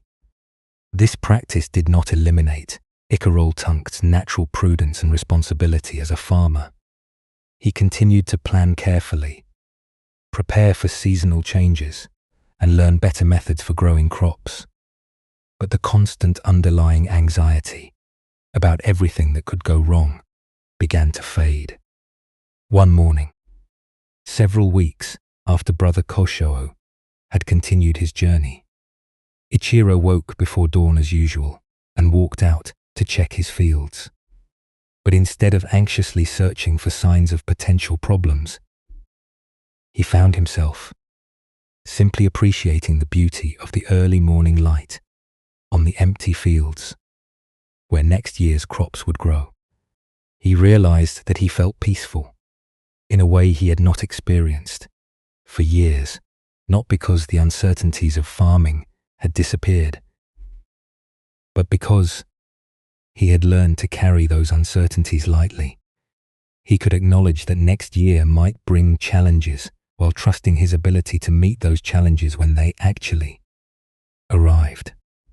The future would always contain unknowns. Weather would remain unpredictable. Market conditions would fluctuate. Equipment would occasionally fail. But Ichiro understood, now, that he could prepare wisely for likely possibilities without suffering unnecessarily. About imaginary disaster, his family immediately noticed the change in him. At meals, he could enjoy their food without immediately mentioning future concerns. When neighbors complimented his farming success, he could accept their praise with genuine gratitude. When his children asked about their future security, he could offer realistic reassurance based on his actual capabilities, rather than sharing his anxieties about everything that might go wrong. Years later, when younger farmers sought Ichiro-Tunk's advice about managing the uncertainties of agricultural life, he would tell them about the monk who taught him the difference between planning and worrying. Prepare for what you can reasonably expect, he would say.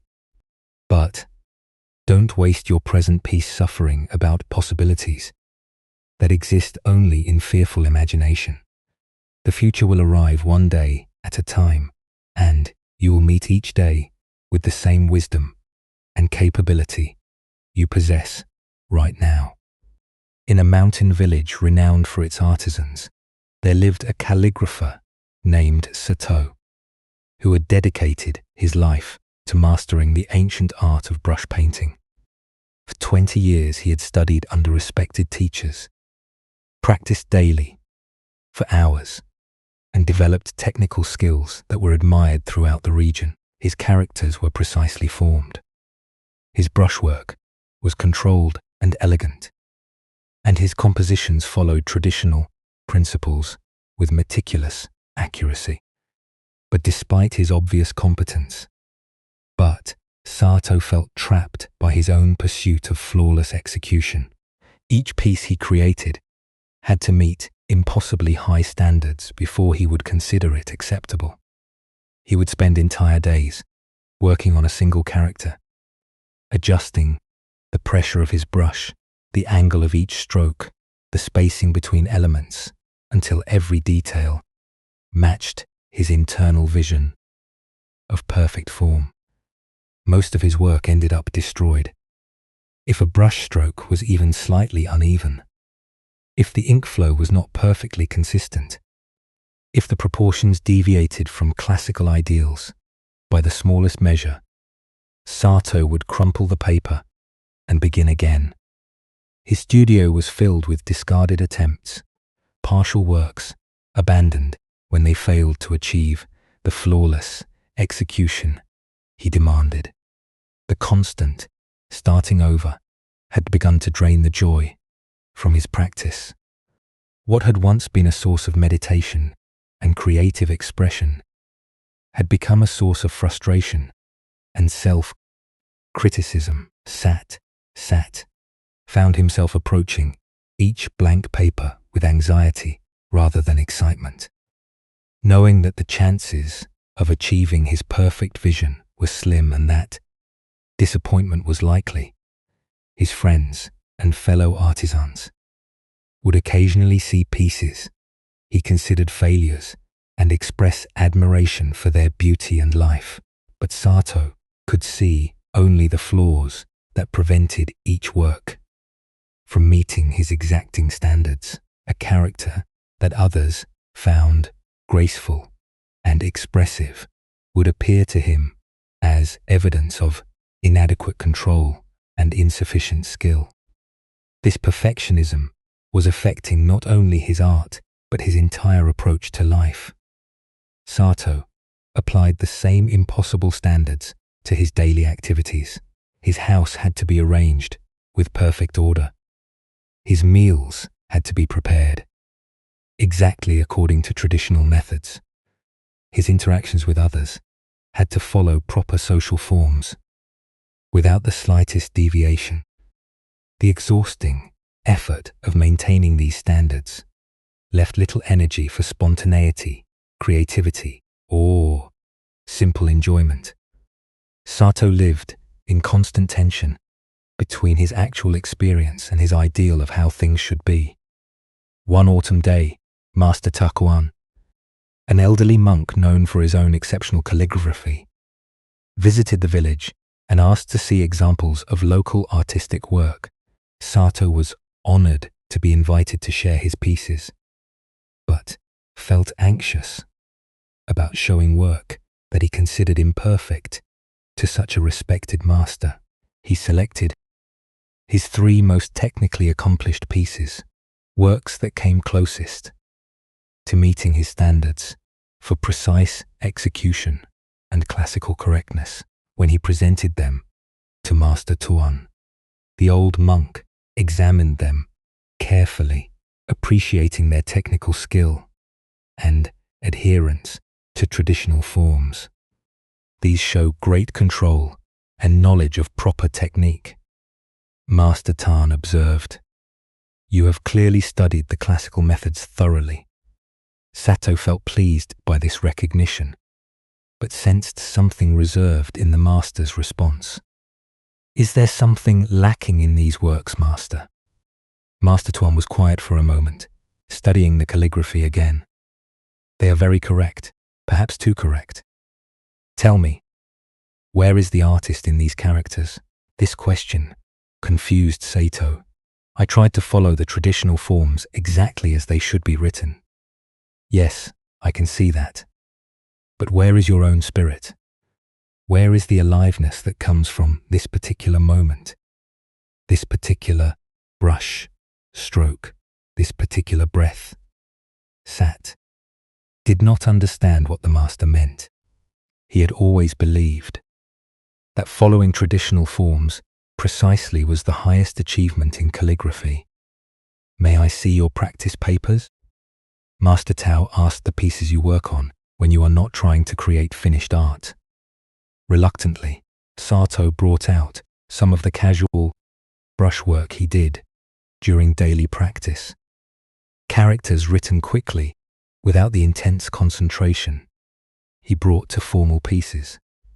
These were works he had never considered showing to anyone because they contained obvious imperfections and deviations from classical standards. Master Taquan examined these practice pieces with immediate interest. His face lit up as he studied characters that sat considered sloppy and inadequate. "Here," the master said, pointing to a character, written with flowing, uneven strokes. "This has life. This has breath." This character was not trying to be perfect. It was simply being itself. Sato looked at the character.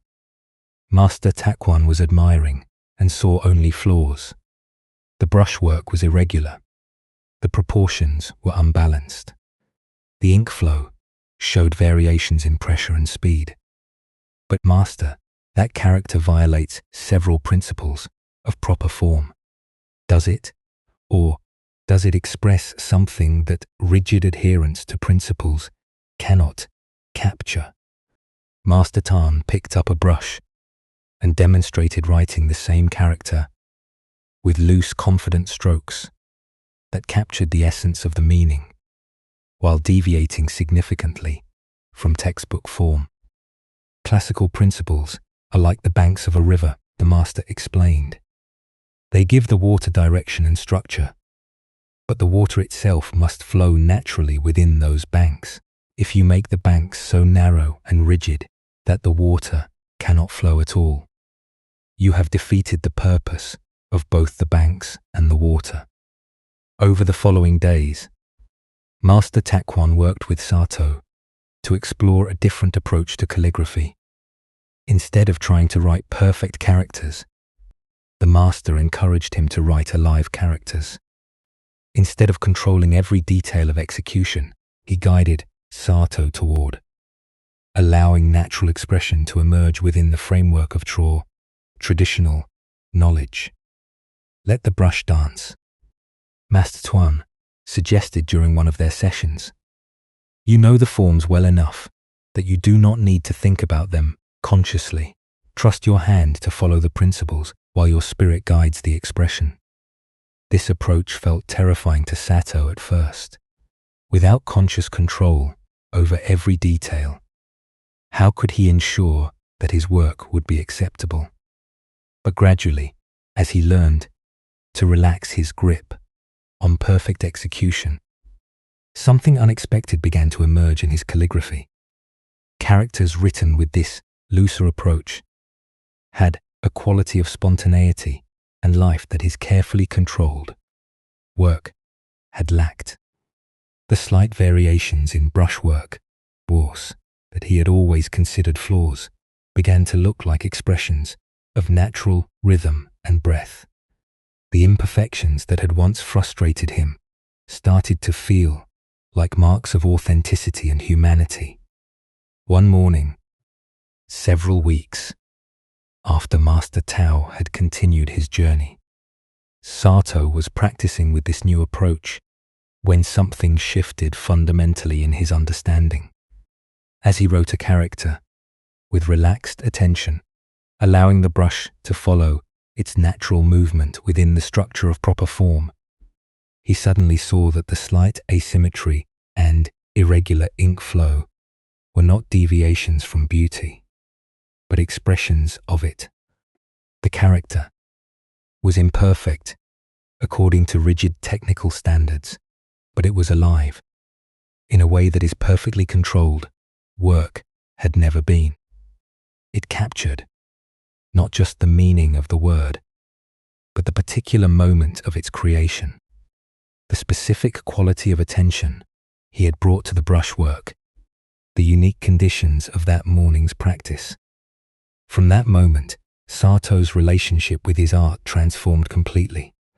He continued to value technical skill and knowledge of traditional forms, but he held these elements lightly, as tools for expression, rather than as rigid rules for perfection. His work began to show a quality of vitality and presence that attracted attention from collectors and fellow artists throughout the region.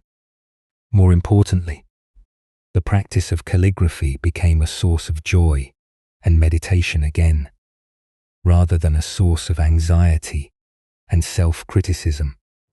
Each session with brush and ink became an opportunity to explore the dance between structure and spontaneity, between knowledge and intuition, between intention and surrender. Years later, when students would ask Sato about developing skill in calligraphy, he would tell them about Master Takwin's teaching on the difference between perfect technique and a live expression.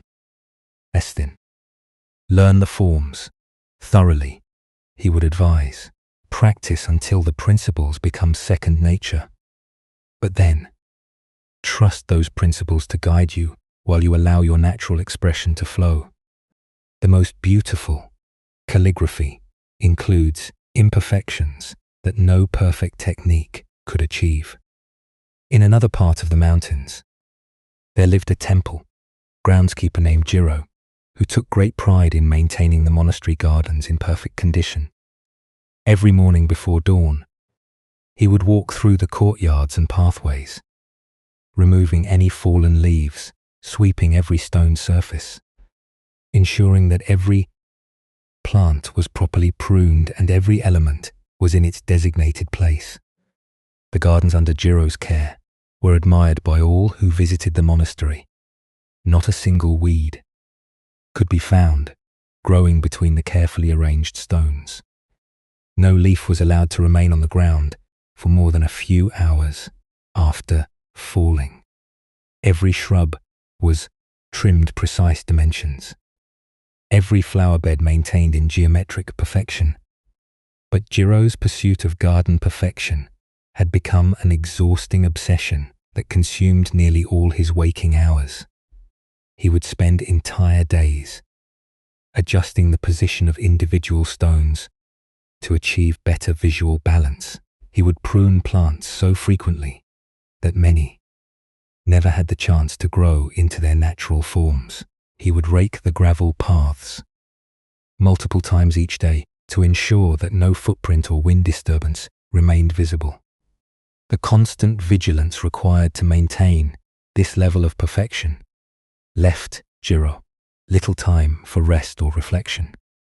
Even during meditation periods, his mind would wander to concerns about whether wind might be disturbing his carefully arranged leaves or whether new growth might be disrupting the precise lines of his plantings. Fellow monks began to notice that Jiro seemed more anxious than peaceful. Despite working in what should have been an environment conducive to serenity, his relationship with the gardens had become one of constant struggle against natural processes rather than harmonious participation in them. The monastery's abbot, Master, was known for his deep understanding of how external environment could support or hinder inner development.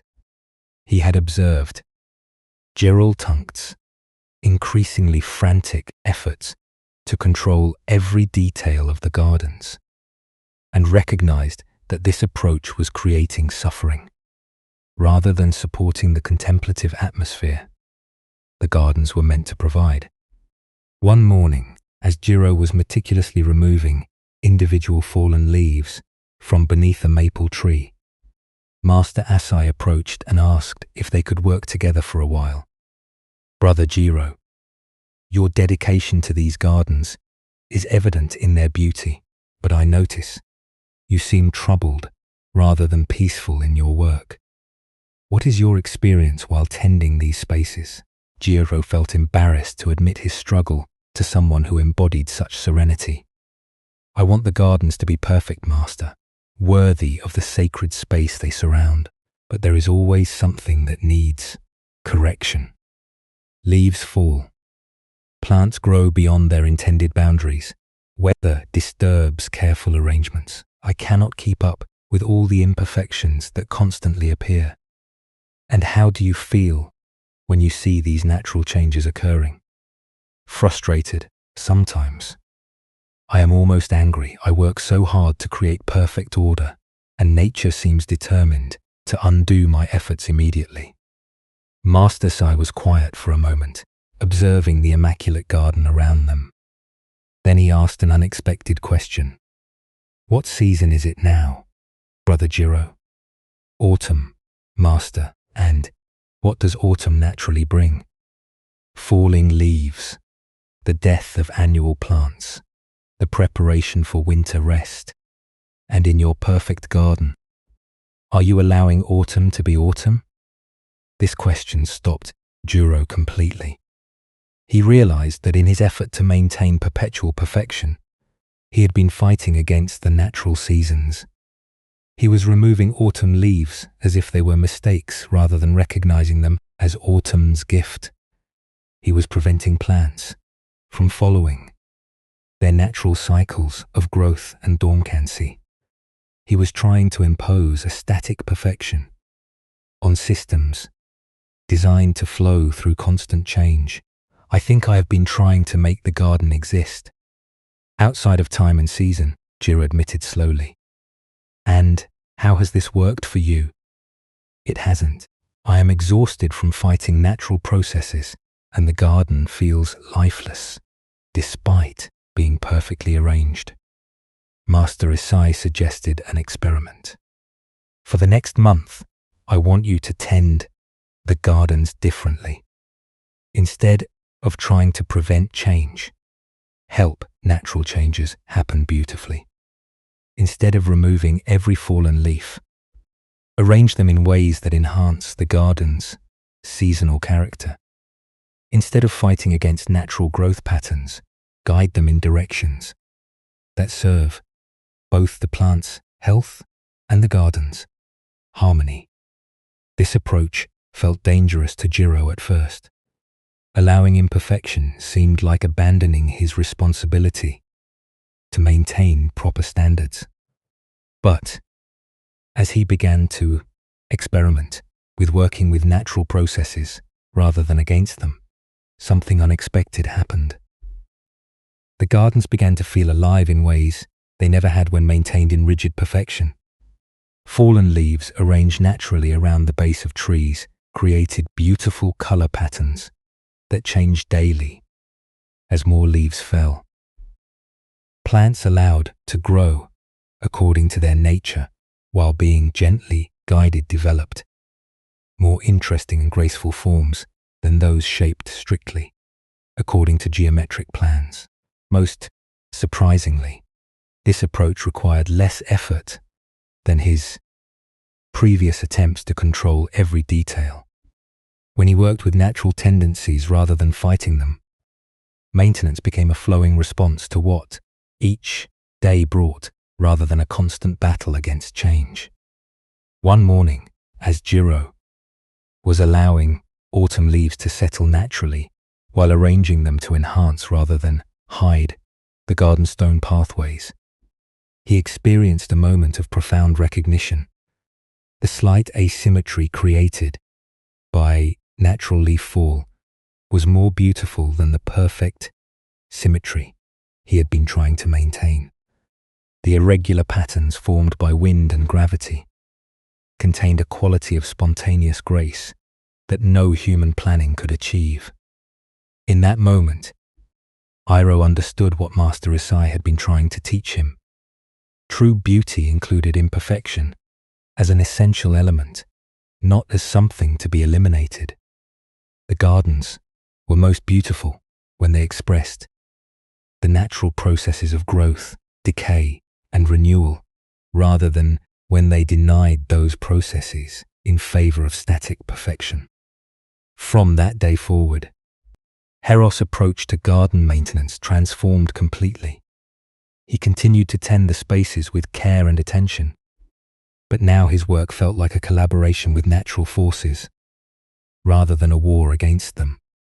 The gardens developed a quality of seasonal beauty that visitors found more moving and inspiring than the previous rigid perfection. His own experience of the work became peaceful and meditative, rather than anxious and controlling. Each day brought new opportunities to notice how natural changes could be guided and enhanced, rather than problems to be solved and imperfections to be eliminated. Years later, when other groundskeepers would visit to learn from Jiro's approach to garden maintenance, He would share master eyes teaching about the difference between perfect control and perfect harmony. A garden is not a picture to be kept unchanged. He would explain, it is a living system that expresses different kinds of beauty through every season. Your role is not to prevent change, but to help change happen in ways that serve both the natural processes and the contemplative purpose of the space. In a small fishing village by the sea, there lived a fisherman named Caswell who had developed an unusual approach to his ancient trade. Unlike other fishermen who measured the success of each day by the size of their catch and the income it provided, Kazuo had learned to find satisfaction in the quality of his effort, regardless of how many fish ended up in his nets. This had not always been his way. For many years, Kazuo had struggled with the uncertainty that is inherent in fishing. Some days the sea would provide abundant catches that fed his family well and allowed him to save money for the future. Other days, he would return with empty nets, despite hours of careful work, facing the disappointment of his family and the anxiety of reduced income. The unpredictability of results had made fishing feel like a constant gamble, where his sense of worth and competence rose with forces completely beyond his control. Good catches made him feel skilled and successful. Poor catches made him question his abilities and worry about his family's security. His mood and self-confidence became entirely dependent on outcomes he could influence, but never guarantee. This attachment to results had begun to drain the deeper satisfactions that fishing could provide. Instead of appreciating the peaceful hours on the water, the skill required to read weather and currents, the meditative rhythm of casting and retrieving nets, Kazuo spent most of his time anxiously calculating whether each trip would produce sufficient catch to justify the effort. The turning point came during a particularly difficult season when weeks of poor fishing had left his family struggling. Kazuo was becoming increasingly desperate and frustrated, working longer hours with more intensive effort, but continuing to return home with disappointing results. The harder he tried to force good outcomes, the more elusive success seemed to become. One evening, as he sat mending nets after another unproductive day, an elderly fisherman named Grandfather Yuki approached and asked if he could offer some help with the repair work.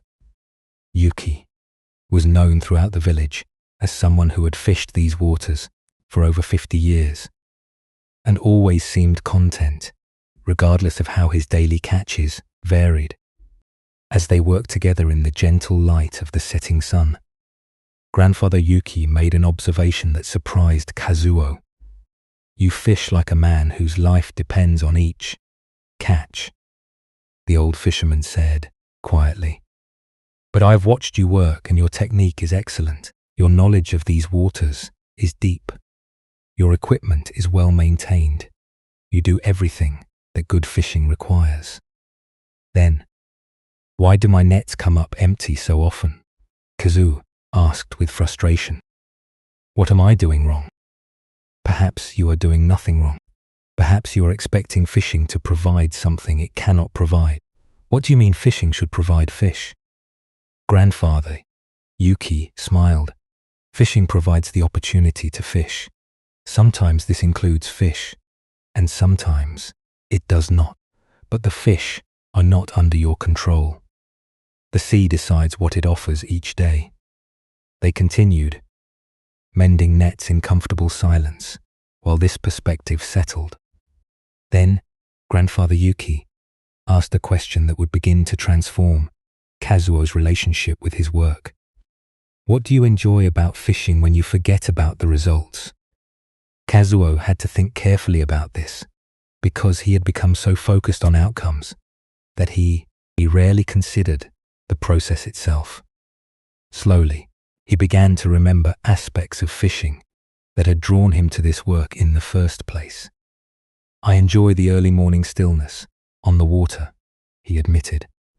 "Changes throughout the day, the skill of reading the currents and weather, the rhythm of working with the nets, the sense of participating in something much larger than myself. And do these satisfactions depend on how many fish you catch?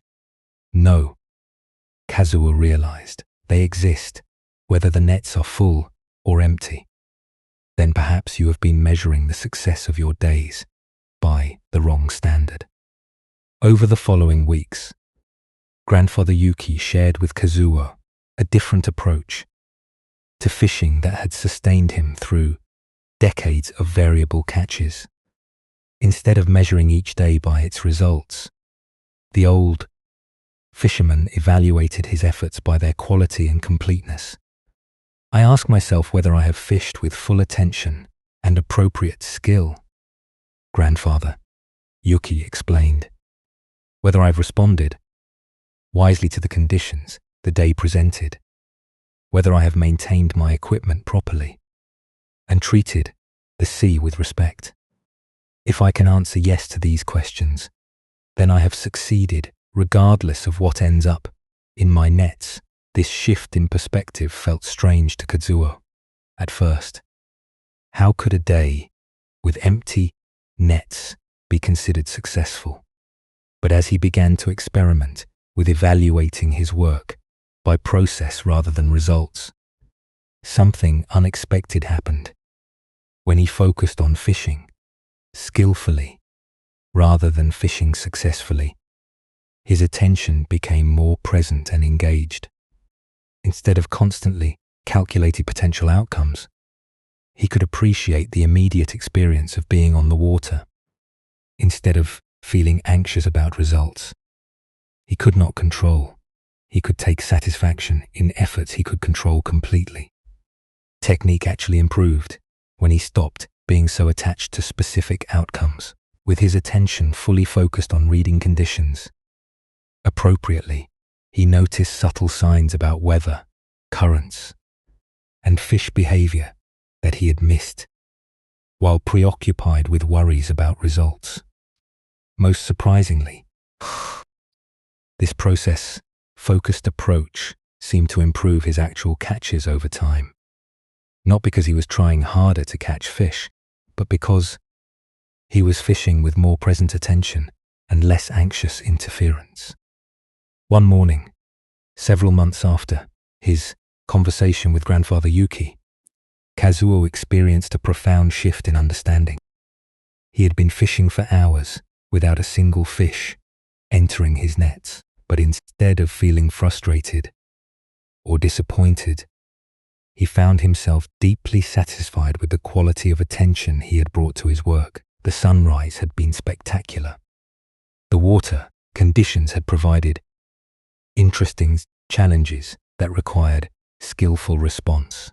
His movements with the nets had felt smooth and practiced. He had been completely present for several hours of peaceful, focused work, regardless of its external results.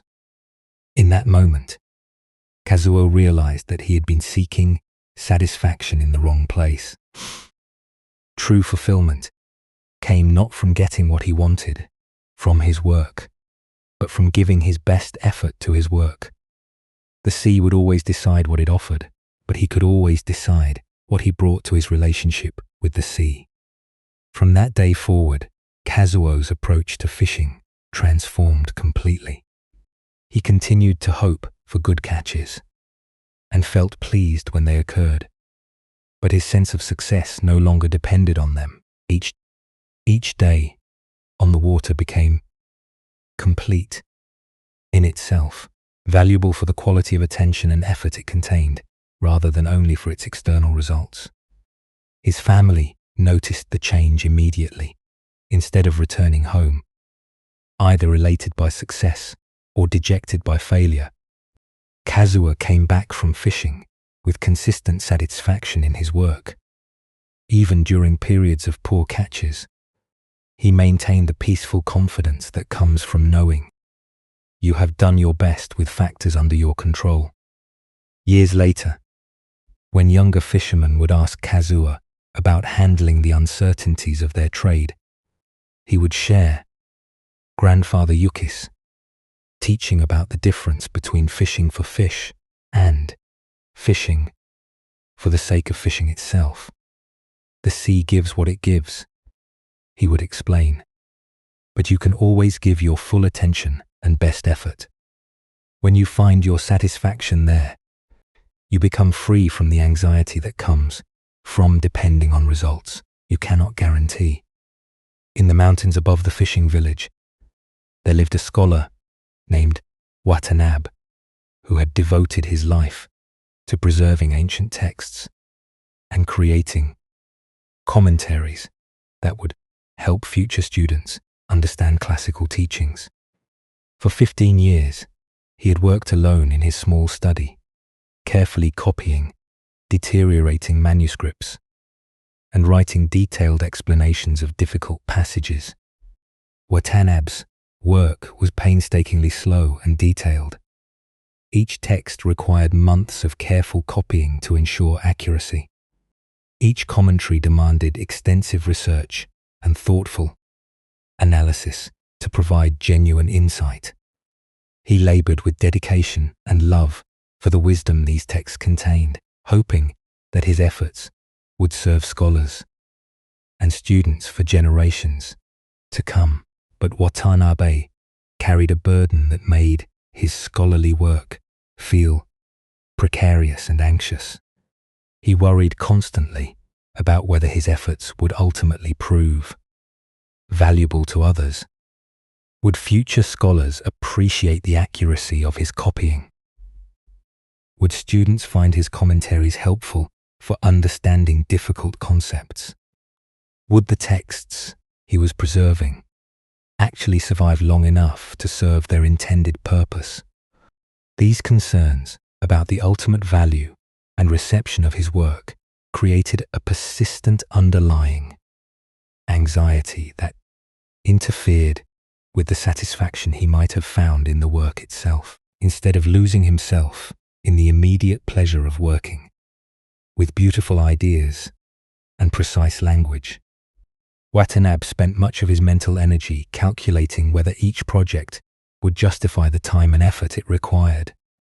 The anxiety intensified whenever he heard news of political instability in the region or natural disasters that had destroyed libraries elsewhere.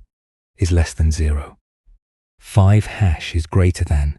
What if war came to his mountain retreat and his carefully preserved manuscripts were lost? What if future generations were not interested in classical learning and his commentaries became irrelevant? What if his copying contained errors that would mislead students for centuries? These worries about hypothetical futures began to paralyze Watanabe's ability to work effectively in the present. He would sit at his writing desk, but find himself unable to concentrate on copying or analysis because his mind was occupied with fears about whether the work would ultimately matter. One autumn, Brother Ren, a traveling monk who was known for his scholarship and wisdom, visited Watanabe's mountain study and asked if he could examine some of the texts that were being preserved there. Watanabe was honored to share his work, but felt nervous about whether this respected teacher would find value in his efforts. As Brother Ren studied several of Watanabe's completed manuscripts and commentaries, his appreciation for the quality and care evident in the work was obvious. The copying was remarkably accurate, and the scholarly analysis showed deep understanding of complex philosophical concepts. This is exceptional work. Brother Ren observed, "Your dedication to preserving these teachings is evident in every character you have written." Watanabe felt pleased by this recognition, but also compelled to share his deeper concerns.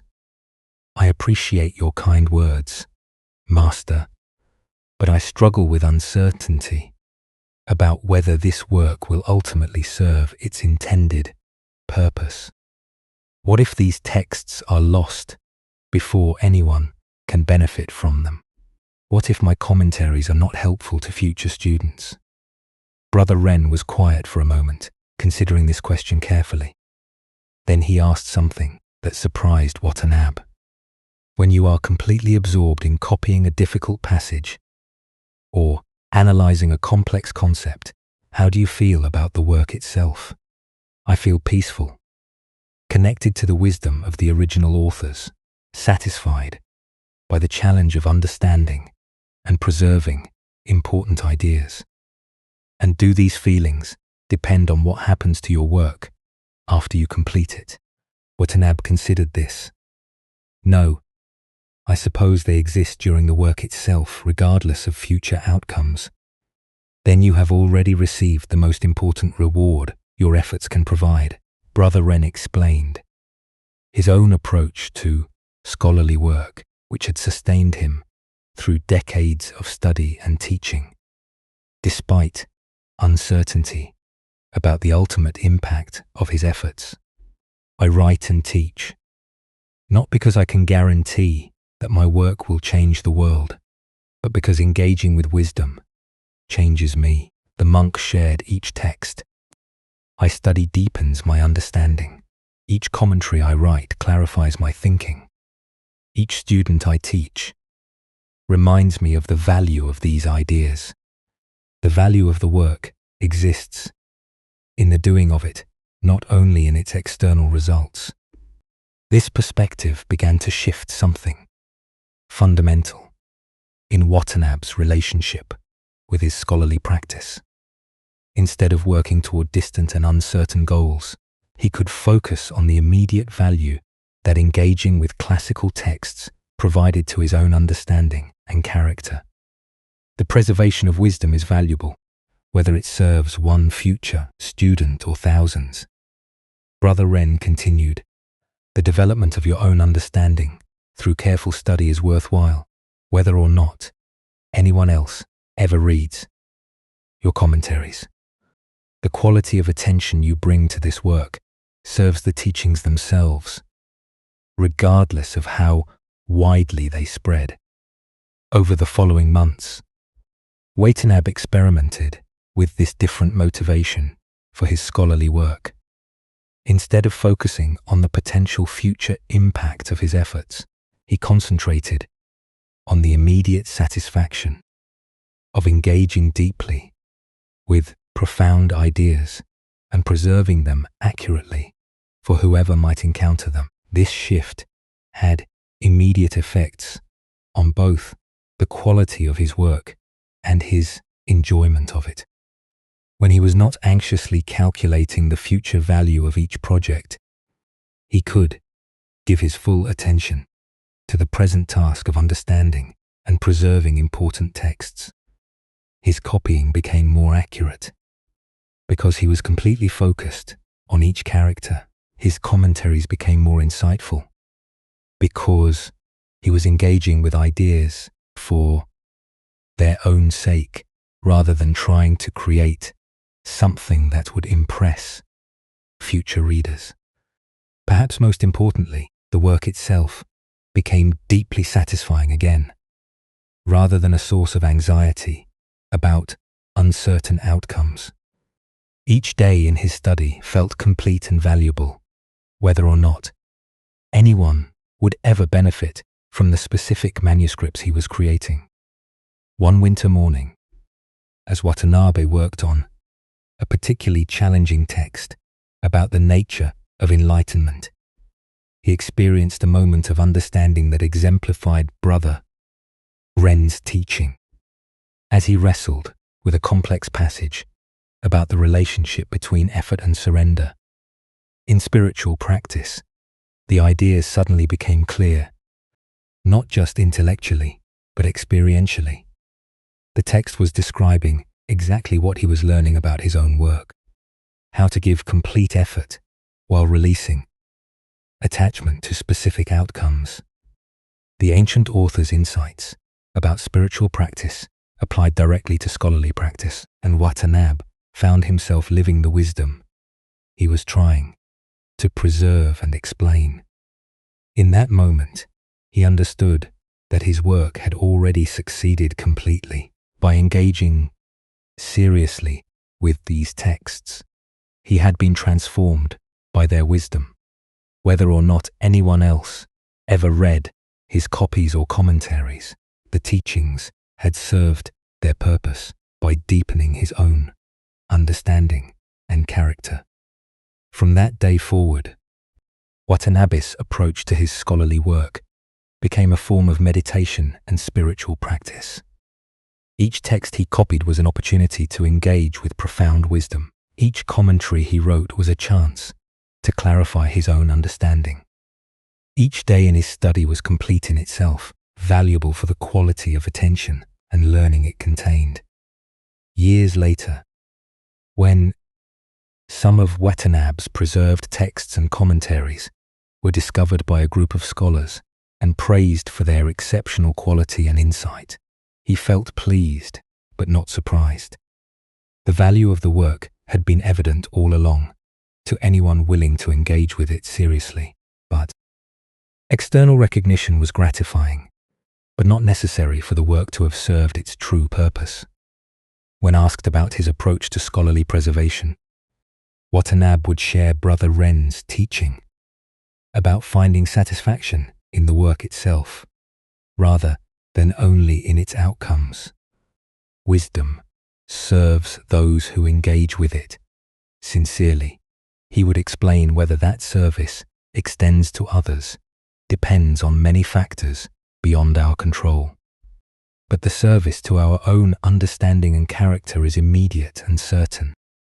When you find your motivation there, scholarly work becomes a source of constant satisfaction rather than anxious uncertainty. These two stories illustrate profound truths about how attachment to outcomes can undermine both the quality of our work and our satisfaction with it.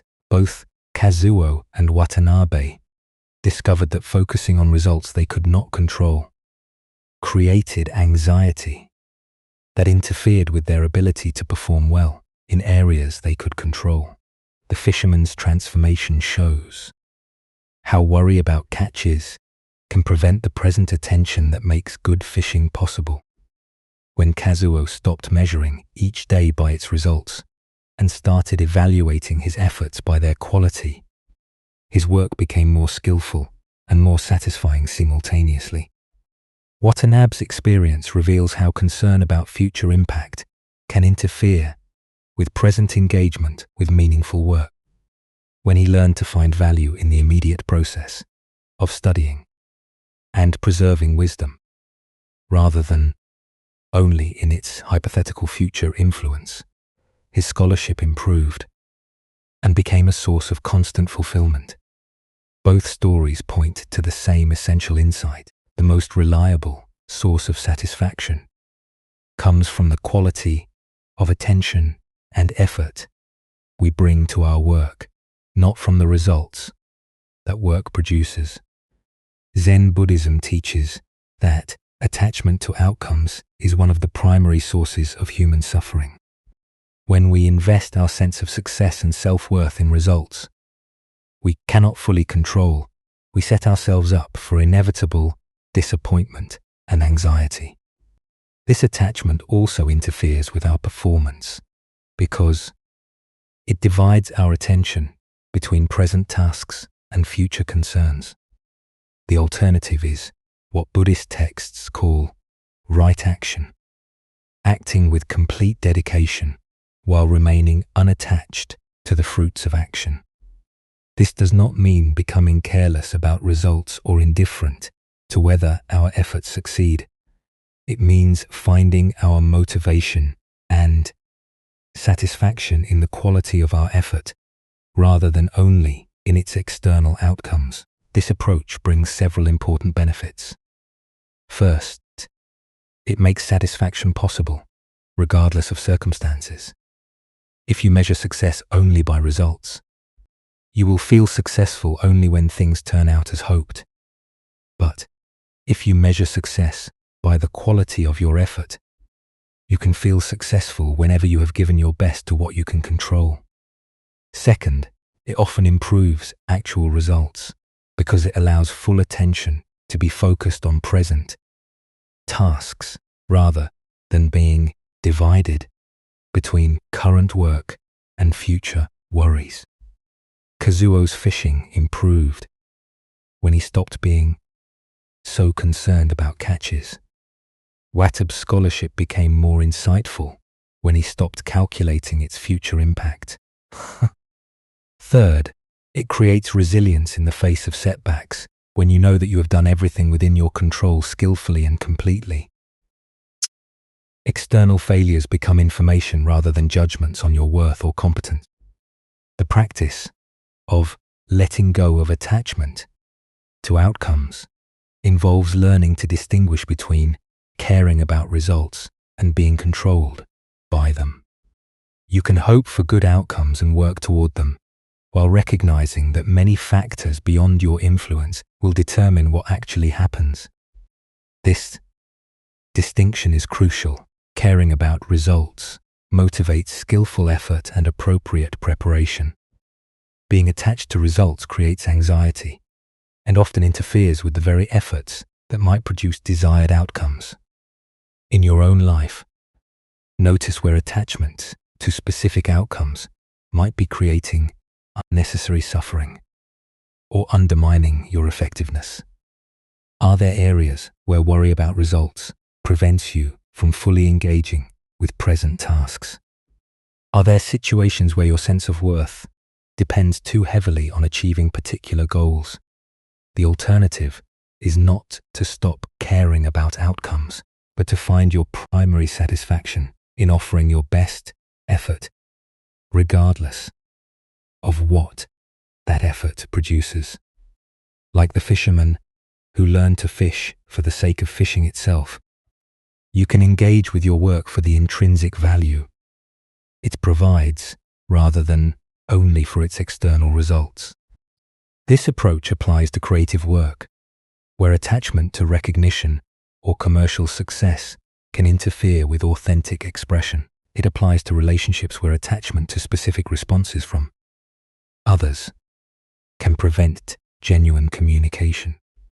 It applies to spiritual practice where attachment to particular experiences can block natural development.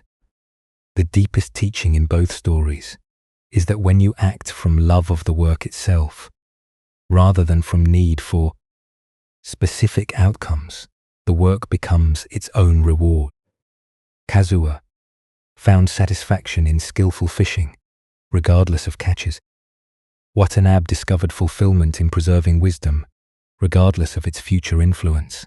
This shift from external motivation to internal motivation creates sustainable satisfaction that does not depend on circumstances beyond your control. You can give your complete effort to any worthy activity while holding the results lightly, knowing that your primary purpose is already fulfilled through the quality of attention and care you bring to the work. In meditation practice, this principle appears as the teaching to sit without gaining mind. You meditate not to achieve particular states of consciousness, but to engage completely with whatever arises in awareness. This same attitude can guide all activities, engaging fully while remaining unattached to specific outcomes. As your breathing naturally deepens and your body settles into rest, notice how the breath serves life perfectly without any concern for results or achievement. Each breath is complete in itself, serving its purpose through the simple act of breathing, rather than through any external accomplishment. We arrive now at the deepest territory of letting go, the release that touches the very foundation of how we understand ourselves, the boundaries we draw between self and other, between inside and outside, between what we are and what we are not. the illusion of separation that creates so much unnecessary suffering and blinds us to our true nature. Tonight, we explore the most profound teaching of Zen wisdom, how the small self that we protect so carefully is itself a construction that can be gently released, how beneath the ego's constant concerns about its survival and status lies a deeper identity that is already whole, already connected, already free. Through stories of those who discovered their true nature beyond personal boundaries, we will find that the greatest letting go is the recognition that there was never anything separate to hold on to in the first place. In a remote valley where few travelers ventured, there lived a hermit named Sin, who had withdrawn from human society 15 years earlier to pursue spiritual practice in solitude. He had built a simple hut beside a mountain stream, created a small garden for vegetables, and established a daily routine of meditation, study, and contemplative work that filled his days with purposeful activity. So had chosen the hermit's path because he believed that isolation from others was necessary for achieving the deep spiritual insights he sought. In the village where he had previously lived, he had found himself constantly distracted by social obligations, other people's problems, and the complex web of relationships that seemed to pull his attention away from inner development. Living alone in the mountains, Soin felt he could finally focus completely on understanding the nature of mind and reality without external interference. He spent hours each day in meditation, studying classical texts about enlightenment and practicing various techniques designed to dissolve the ego and reveal his true nature. But after 15 years of intensive, solitary practice, Soin had begun to feel stuck rather than progressively enlightened. Despite his dedicated efforts, he still experienced the same sense of being a separate self, struggling to achieve something beyond his current state. The peace he occasionally touched in deep meditation seemed to evaporate as soon as he returned to daily activities. The insights he gained from reading spiritual texts remained intellectual rather than transforming his actual experience of life. Most troubling, Sozen had begun to notice that his years of isolation had not eliminated self-concern, but had simply refined it. Instead of worrying about social success or material security, he now worried about spiritual progress and meditative attainment. Instead of competing with others for worldly achievements, he was competing with his own expectations about enlightenment. The ego he was trying to transcend had simply adopted spiritual goals instead of mundane ones.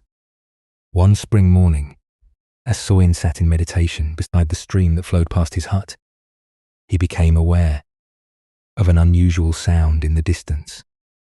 Someone was calling for help, and the voice seemed to be coming from the direction of the mountain path that occasionally brought lost travelers through his valley. Sozin's first impulse was to ignore the disturbance and continue his practice. He had worked hard to create an environment free from such interruptions, and he felt annoyed that his meditation was being disrupted by someone else's problem. But the calling continued, and it was clear that whoever was out there was in genuine distress. Reluctantly, Sosin emerged from his meditation and followed the sound to discover an elderly man who had fallen beside the rocky path and injured his leg badly enough that he could not continue walking. The traveler was clearly exhausted and in considerable pain, and it was evident that he needed immediate help to avoid serious danger. Without thinking, Sosan found himself completely focused on assessing the man's condition and determining what assistance was needed. He helped the injured traveler to his hut, cleaned and bandaged the wounded leg, provided food and water, and created a comfortable place for the man to rest while his injury healed.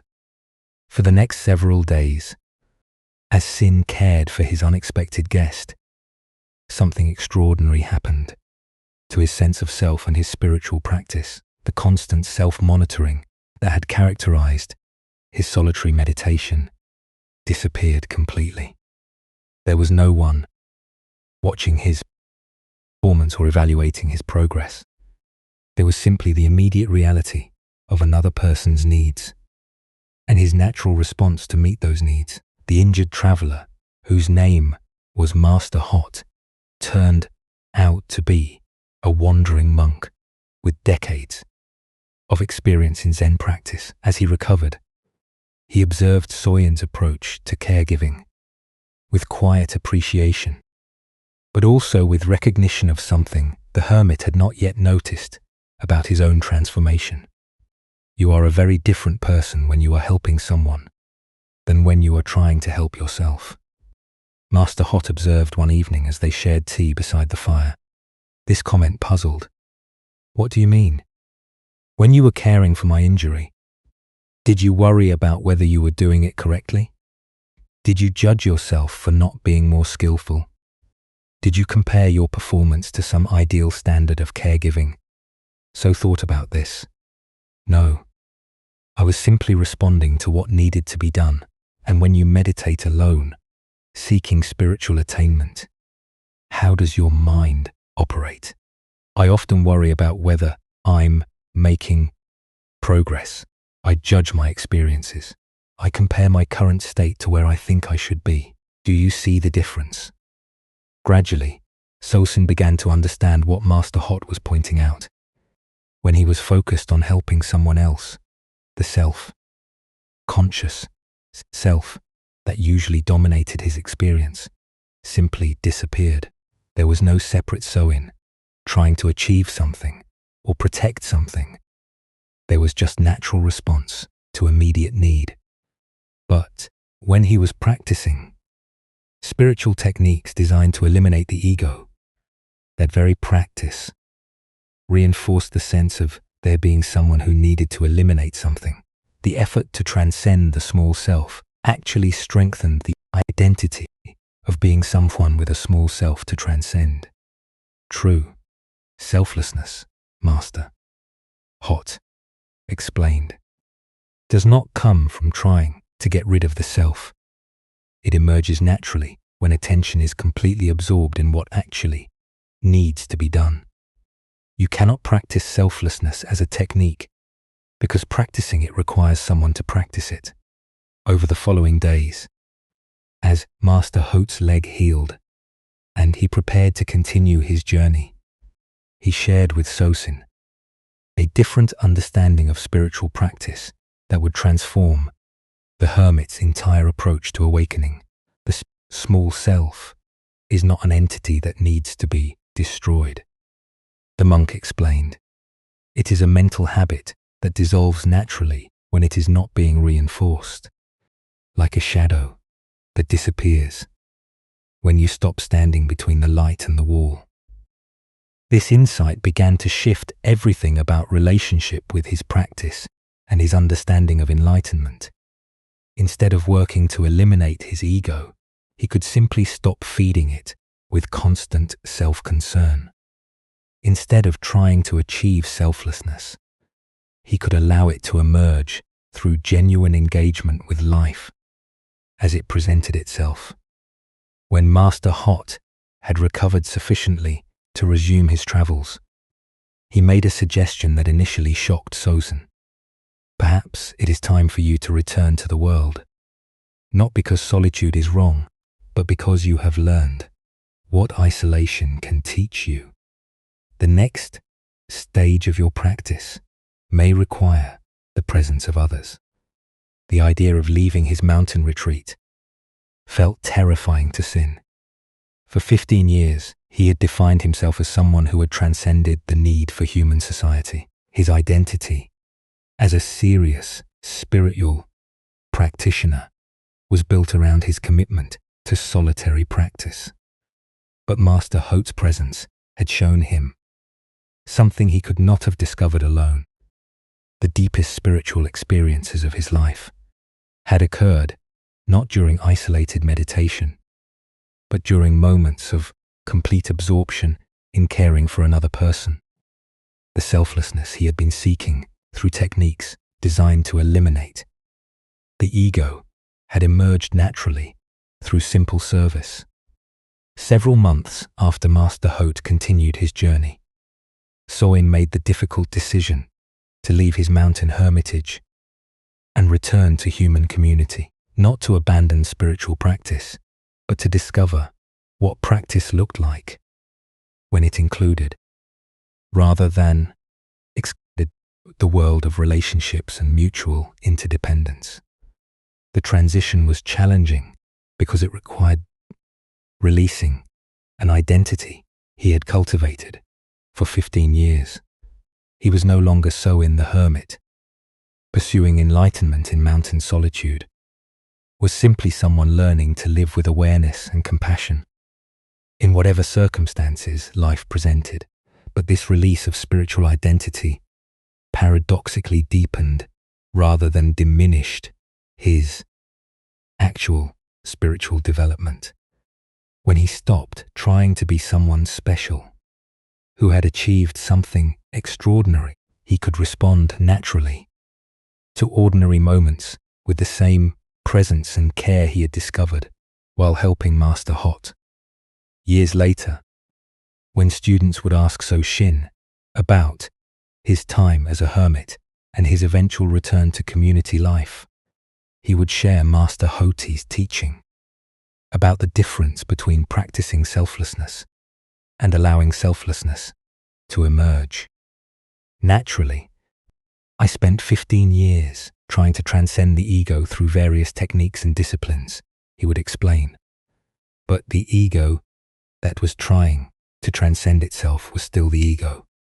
Real transcendence happened not through effort, but through forgetting myself, completely in service to what actually needed attention. The small self disappeared, not because I destroyed it, but because I stopped feeding it with constant concern about its spiritual progress. So story reveals something profound about the nature of spiritual seeking and the paradox of trying to eliminate the ego through effort.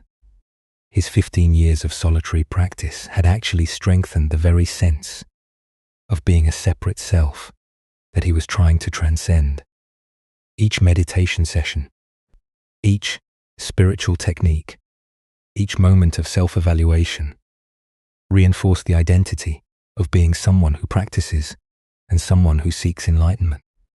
The breakthrough came not through more intensive practice, but through complete absorption in caring for another person. When Master Hote needed help, Sozian's usual self-consciousness disappeared naturally because his attention was entirely focused on immediate needs rather than on his own spiritual development. This illustrates the Zen teaching that the ego cannot destroy itself through its own efforts, like trying to lift yourself by pulling on your own shoelaces. The attempt to eliminate the self through self-directed practice often reinforces the very sense of separation it seeks to dissolve. True selflessness emerges not through effort, but through the natural forgetting of self that occurs when awareness is completely absorbed in what actually requires attention.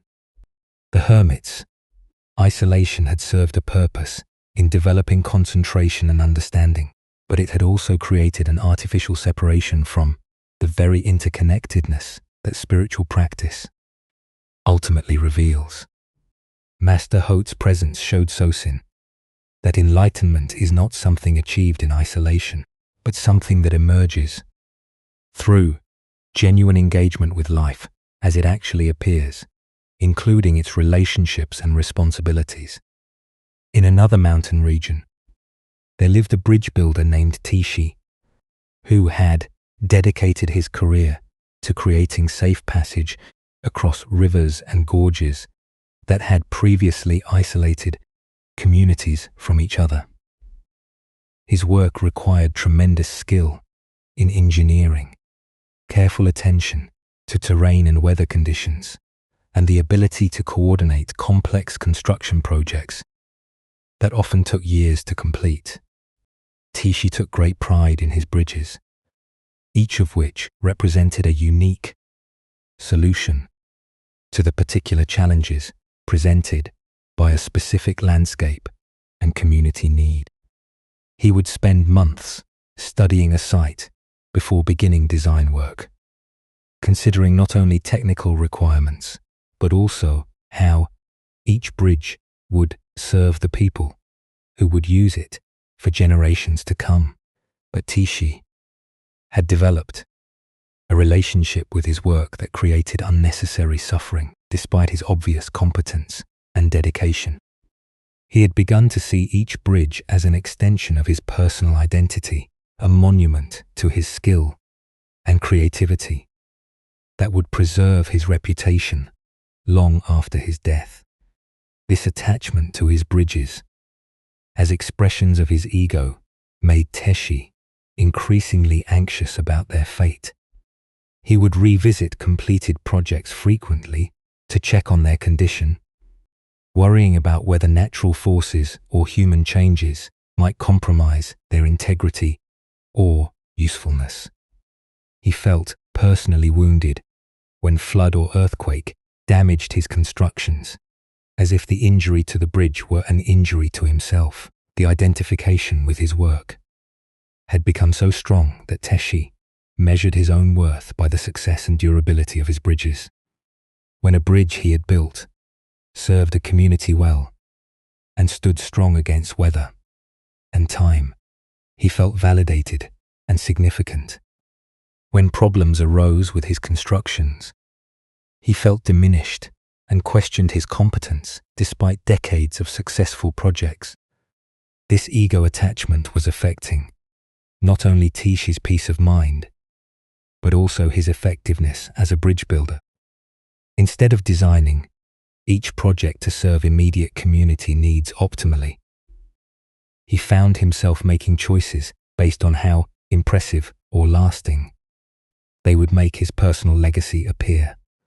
He would sometimes add unnecessary complexity to designs to demonstrate his engineering sophistication. He would choose materials and methods that would preserve his bridges longer, even when simpler approaches would serve community needs better. His focus on creating monuments to his skill was interfering with his ability to create purely functional solutions to transportation problems.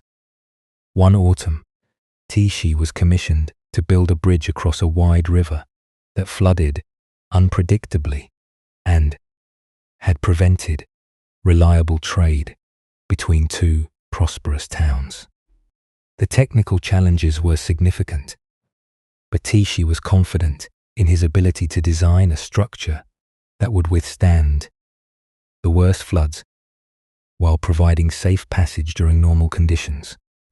As he studied the site and began developing his design, Tishi found himself thinking not only about engineering requirements, but about how this bridge would be regarded as the masterpiece of his career. It would be his largest and most technically sophisticated project, crossing the widest span he had ever attempted, with innovative features that would demonstrate his mastery of advanced construction techniques. But as work progressed, the river began to teach Tishi something that would transform his understanding of his role as a bridge builder. During his months of observing the waterway, he noticed that its character changed constantly with seasons, weather, and the various activities of communities along its banks. Sometimes the river flowed gently, providing a peaceful boundary between the towns that people could cross easily in small boats. Sometimes it became a raging torrent that made any crossing dangerous, regardless of bridge design. Sometimes it froze solid enough that people could walk across without any constructed aid. Sometimes it nearly dried up, leaving only a shallow stream that barely required a footbridge.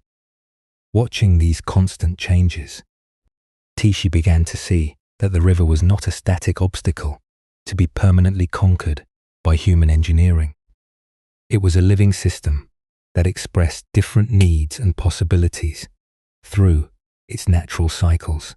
A bridge that served this dynamic system well would need to work with these changes rather than simply imposing a fixed solution. This insight began to shift Takeshi's approach to his design work. Instead of creating a monument to his engineering prowess that would dominate the landscape, he began to envision a bridge that would serve the river as well as the communities it connected. He simplified his design, eliminating features that demonstrated technical sophistication but did not serve actual function. He chose materials and construction methods that would allow the bridge to age gracefully and integrate naturally with its environment, rather than standing as a permanent assertion of human control over natural forces. Most significantly, Tishi found that as he focused on serving the relationship between river and communities, rather than on creating a testament to his own skill, his personal attachment to the project began to dissolve. He was no longer building Tishi's bridge, but simply building a bridge that would serve whoever needed to cross this particular river. The change in his approach was noticed immediately by the workers and community members involved in the construction. Instead of demanding that every detail conform to his personal vision, Teshi became open to suggestions and modifications that would serve practical needs better. Instead of treating the bridge as his creation to be protected and admired, he began to see it as a gift he was offering to the relationship between places and people. One morning, as construction neared completion, and Tishi stood watching the sun rise over the nearly finished bridge, he experienced a moment of recognition that would change his understanding of his work and himself permanently. Looking at the bridge in the morning light, he suddenly saw that it was not separate from the river it crossed or the landscape it occupied. The stones came from nearby quarries. The wood came from local forests. The design was shaped by the river's character and the community's needs. Even his own engineering knowledge was something he had received from teachers and experience, rather than something he had created independently. In that moment, Tishi realized that he had never built anything alone. Every bridge was the result of countless contributions from other people, natural systems, and accumulated human knowledge. His role was not to create monuments to his individual skill, but to serve as one element in a complex collaboration between human needs and natural possibilities. This recognition dissolved his attachment to his bridges, not through effort or spiritual technique, but through simple recognition of how things actually worked. There was no separate Tishi who owned his constructions, any more than there was a separate river that owned its water, or a separate forest that owned its trees. From that day forward, Tishi's approach to bridge building became a form of meditation on interdependence rather than a means of expressing personal achievement. Each project became an opportunity to serve the natural collaboration between human communities and landscape features, rather than to impose his individual will on resistant materials. His bridges became more beautiful and functional because they emerged from this collaborative understanding rather than from ego-driven design. Communities appreciated his work more because they could sense that his bridges served their actual needs rather than his personal ambitions. Years later, when apprentice engineers would ask Tishi about developing skill in bridge building, he would share what the river had taught him about the difference between building to serve the ego and building to serve life itself. The best bridges disappear into their function, he would explain. People cross them without thinking about the builder because they feel like natural parts of the landscape. When you design from ego, you create monuments that call attention to the engineer. When you design from service, you create passages that serve their purpose so well that they become invisible. These two stories reveal the deepest truth about letting go of the small self. Both Sosan and Tishi discovered that the ego they had been trying to manage or transcend was not actually a solid entity, but a process of identification that could simply be discontinued. The hermit's experience shows how the effort to eliminate the ego can actually reinforce it. When Sosin was trying to achieve selflessness through spiritual practice, he was strengthening the identity of being someone who needed to achieve something. But when he was naturally absorbed in caring for Master Hot, selflessness emerged without effort because there was no separate self to maintain or improve. Both stories point to the same insight. The small self is maintained by attention and dissolved by lack of attention. Like a fire that dies, when you stop feeding it fuel, the ego disappears. When you stop feeding it with self-concern. In a mountain temple where monks maintained continuous prayer and meditation, there lived an aging master named Teacher Aisho, who had spent 50 years guiding students in the ways of Zen practice. Though his body had grown frail with advanced age, his understanding of spiritual principles had deepened into a wisdom that touched everyone who encountered his gentle presence. Teacher Aisho knew that his time in this life was drawing to a close, and he wanted to share with his final students the most essential teaching he had discovered through decades of practice and observation. But this teaching could not be conveyed through words alone. It had to be demonstrated through the way he met each day and each night with complete acceptance and trust. The students who gathered around Teacher Aisho during his final months noticed something remarkable about his approach to daily life. Despite his physical frailty and awareness of approaching death, he maintained a quality of peace and contentment that seemed to deepen rather than diminish as his condition grew more fragile. Each evening, as darkness fell and the time came for rest, Teacher Aisho would perform a simple ritual that became a profound teaching for anyone who observed it.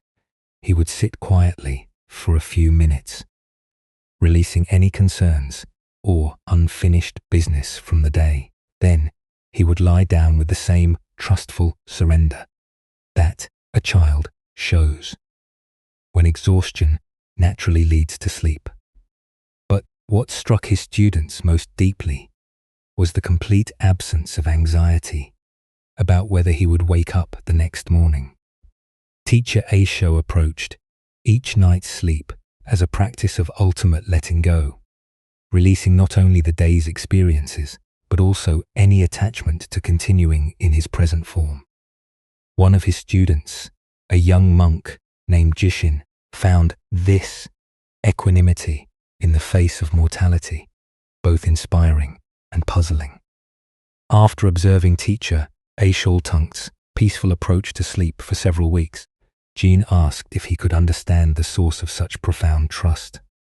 "Master, I notice that you go to sleep each night as if you have no concern about whether you will survive until morning. How do you maintain such peace when death might come at any time?" Teacher Aish smiled gently. "Tell me, Jishin, what happens to yesterday's thoughts when you fall asleep? They disappear. Sleep dissolves them completely. And what happens to today's Jishin when you enter deep sleep?" Jishin considered this carefully. "I suppose the sense of being me disappears during deep sleep. There's no awareness of identity or personal concerns. And yet, you wake up each morning. What returns? Awareness returns. The sense of being alive and conscious comes back. But is the awareness that wakes up exactly the same as the awareness that went to sleep?" This question made Jishin pause. He realized that, while consciousness returned each morning, it was not exactly identical to the previous days. Consciousness each day brought slightly different thoughts, feelings, and perspectives. The person who woke up was both the same and different from the person who had gone to sleep. "I think awareness returns renewed and changed," Jishin admitted. "Exactly. So you've been practicing death and rebirth every night of your life without realizing it. Sleep is your daily teacher in the art of letting go and trusting what emerges naturally." Teacher Aish explained how he had come to see sleep as the most profound spiritual practice available to human beings. Each night offered an opportunity to practice complete surrender of personal identity and trust in the natural processes that sustain life beyond individual consciousness. "When you go to sleep," Teacher Aisho continued, "you let go of everything you think you are, your name, your concerns, your plans, your fears, all dissolve into unconsciousness, yet life continues. Your body heals and restores itself. Your mind processes and integrates the day's experiences. All of this happens without any effort or control from the you that goes to sleep." This perspective began to transform Jishin's relationship with both sleep and death. Instead of seeing sleep as a temporary interruption of life, he began to understand it as a nightly practice of the ultimate surrender that death would eventually require. Each evening became an opportunity to practice releasing attachment to personal identity and trusting the larger life that continues beyond individual consciousness. Teacher Aisho guided his students in approaching sleep as a conscious spiritual practice. Instead of simply falling asleep from exhaustion, they learned to surrender into rest with the same intentional letting go that they brought to meditation and other spiritual disciplines. As you prepare for sleep, Teacher Aisha would instruct them, spend a few moments releasing the day. Let go of any regrets about what happened. Release any worries about what tomorrow might bring. Then surrender your personal identity as trustfully as you surrender your body to the bed that supports it. The students who practiced this approach to sleep found that it deepened both their rest and their spiritual understanding. Sleep became a daily opportunity to practice the ultimate letting go rather than simply a biological necessity. Each morning brought a sense of renewal that came not just from physical rest, but from the spiritual practice of surrendering personal identity and trusting larger forces. One evening, several months before Teacher Aisho's death, he shared with his gathered students what he considered his final and most important teaching. As the sun set and the time for rest approached, he spoke about the relationship between daily sleep and the ultimate sleep that awaits every living being. Each night you practice dying, he said softly. Each morning you practice being born. Life is a continuous rhythm of holding and releasing, appearing and disappearing, individual consciousness and universal awareness. When you learn to sleep well, you learn to die well. When you learn to die well, you learn to live well. The students sat in deep silence as this teaching settled. Teacher Aisho's words pointed to something that could only be understood through direct experience rather than intellectual analysis. Do not fear the great sleep that will eventually come. Teacher Aisho continued. It is the same rest you have been practicing every night of your life. The awareness that wakes up each morning from sleep is the same awareness that continues beyond the end of individual life. Trust in this continuity. Rest in this understanding. Several months later, Teacher Aisho died peacefully in his sleep, demonstrating, through his final act, the ultimate teaching he had been sharing with his students. His death felt like a natural completion rather than a tragic ending, because he had prepared for it through years of nightly practice in the art of conscious surrender. Years later, when Jashin had become a teacher himself and worked with students who struggled with fear of death or difficulty with sleep, he would share Teacher Aisha's understanding of sleep as spiritual practice. Each night offers you the opportunity to practice the ultimate letting go. He would explain, sleep teaches you that consciousness can surrender completely and still return renewed. Death is simply the final sleep from which consciousness awakens in a different form. When you learn to trust the process of nightly rest, you develop faith in the larger process of which individual life is just one cycle. Teacher Aisho's final teaching reveals the deepest truth about letting go. Sleep is not separate from spiritual practice, but is perhaps its most essential form. Each night we practice releasing everything we think we are and trusting the natural processes that sustain life beyond personal control.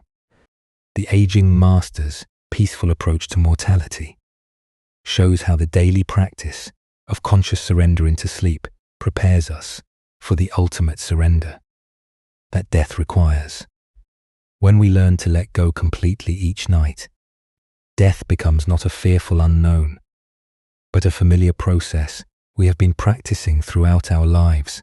This perspective transforms both sleep and death from enemies to be defeated into teachers to be embraced. Sleep becomes an opportunity for daily renewal through conscious surrender. Death becomes the final letting go that allows consciousness to continue in new forms beyond individual limitation.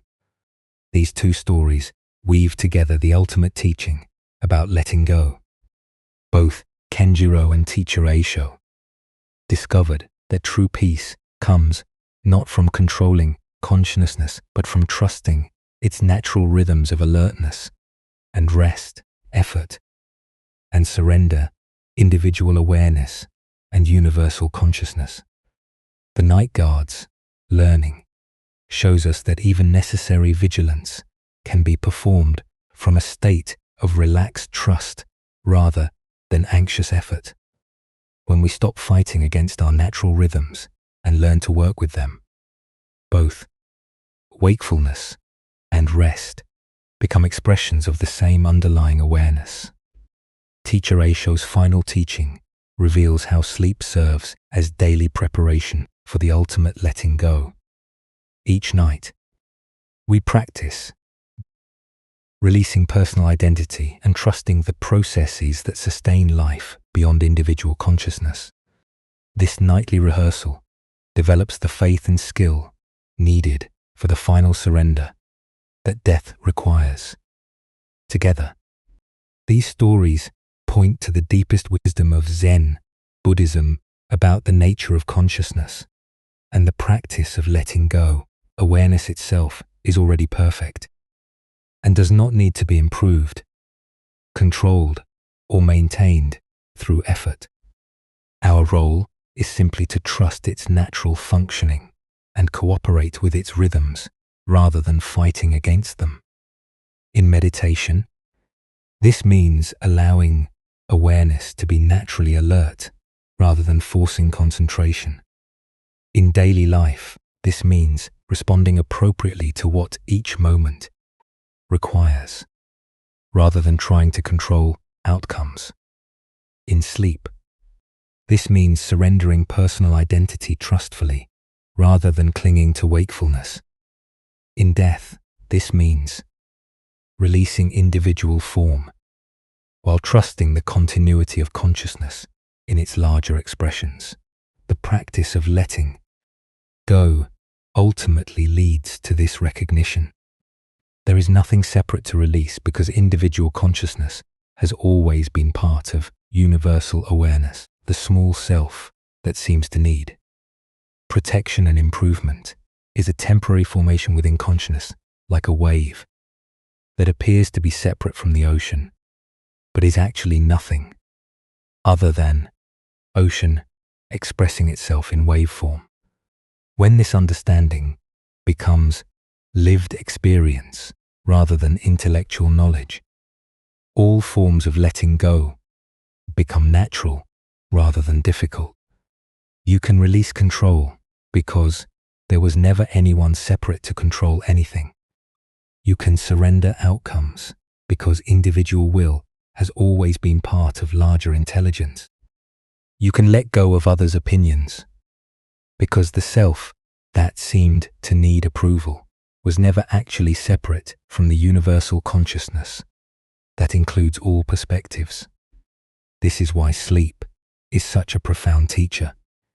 Each night, the wave of individual consciousness dissolves back into the ocean of universal awareness, and each morning it emerges renewed, but the ocean itself never changes, never sleeps, never dies. The awareness within which personal consciousness appears and disappears is already eternal, already perfect, already free. As your breath naturally slows and your body settles into the position that calls to it for rest, notice how letting go is already happening without any effort from you. Your muscles are releasing their tension. Your thoughts are becoming quieter and less insistent. Your sense of being someone who needs to accomplish something is gently dissolving. This is not something you are doing. This is something that is happening through you as part of the natural rhythm that governs all life. The same intelligence that beats your heart and digests your food is now preparing your consciousness for the daily practice of surrender that sleep provides. You do not need to know how to sleep any more than you need to know how to grow your hair or heal a cut finger. The wisdom that governs these processes operates far beyond personal understanding or control. Your only task is to cooperate with what wants to happen naturally rather than interfering with unnecessary effort or worry. Tomorrow will bring new opportunities to practice letting go in all its forms, new chances to release control and trust natural processes, new invitations to surrender attachment and discover the freedom that comes from holding everything lightly. But tonight, the only practice needed is the one your body and mind already know how to perform perfectly. Let your breathing find its own deepest rhythm. Allow your thoughts to come and go, like clouds passing through an empty sky. Release any need to monitor your progress towards sleep or evaluate how well you are relaxing. These can concerns belong to the waking mind that is already beginning to dissolve into the vast awareness that never sleeps, because it never needs to wake up. Rest in this understanding that letting go is not something you achieve, but something you allow. Sleep is not something you create, but something you surrender into. Peace is not something you attain, but something you discover was always here, waiting beneath the layers of effort and seeking that once seemed so necessary, but are now revealed as simply unnecessary additions to what is already complete. The ultimate letting go is the recognition that there was never anything to hold on to in the first place. Individual consciousness has always been universal consciousness expressing itself temporarily in personal form. The fears, desires, struggles, and achievements that once seemed so important are simply weather patterns moving through the sky of awareness that remains forever unchanged, forever vast, forever peacefully present. Tonight, let yourself dissolve into this vast presence that is your true nature. Let the small self that carried the day's concerns melt like ice, returning to water. Trust the great rhythm of appearing and disappearing, effort and rest, individual expression, and universal peace that has been carrying you through every moment of your life, without ever needing your permission or assistance. Sleep well, knowing that the awareness within which sleep appears is the same awareness within which all of life unfolds. Dream peacefully, trusting that even in dreams you remain held by the unchanging presence that is both your deepest identity and the source of all that arises and passes away. And when you wake tomorrow refreshed and renewed, you will carry with you the deep, knowing that letting go is not loss but homecoming. Sleep well. And thank you for joining us here at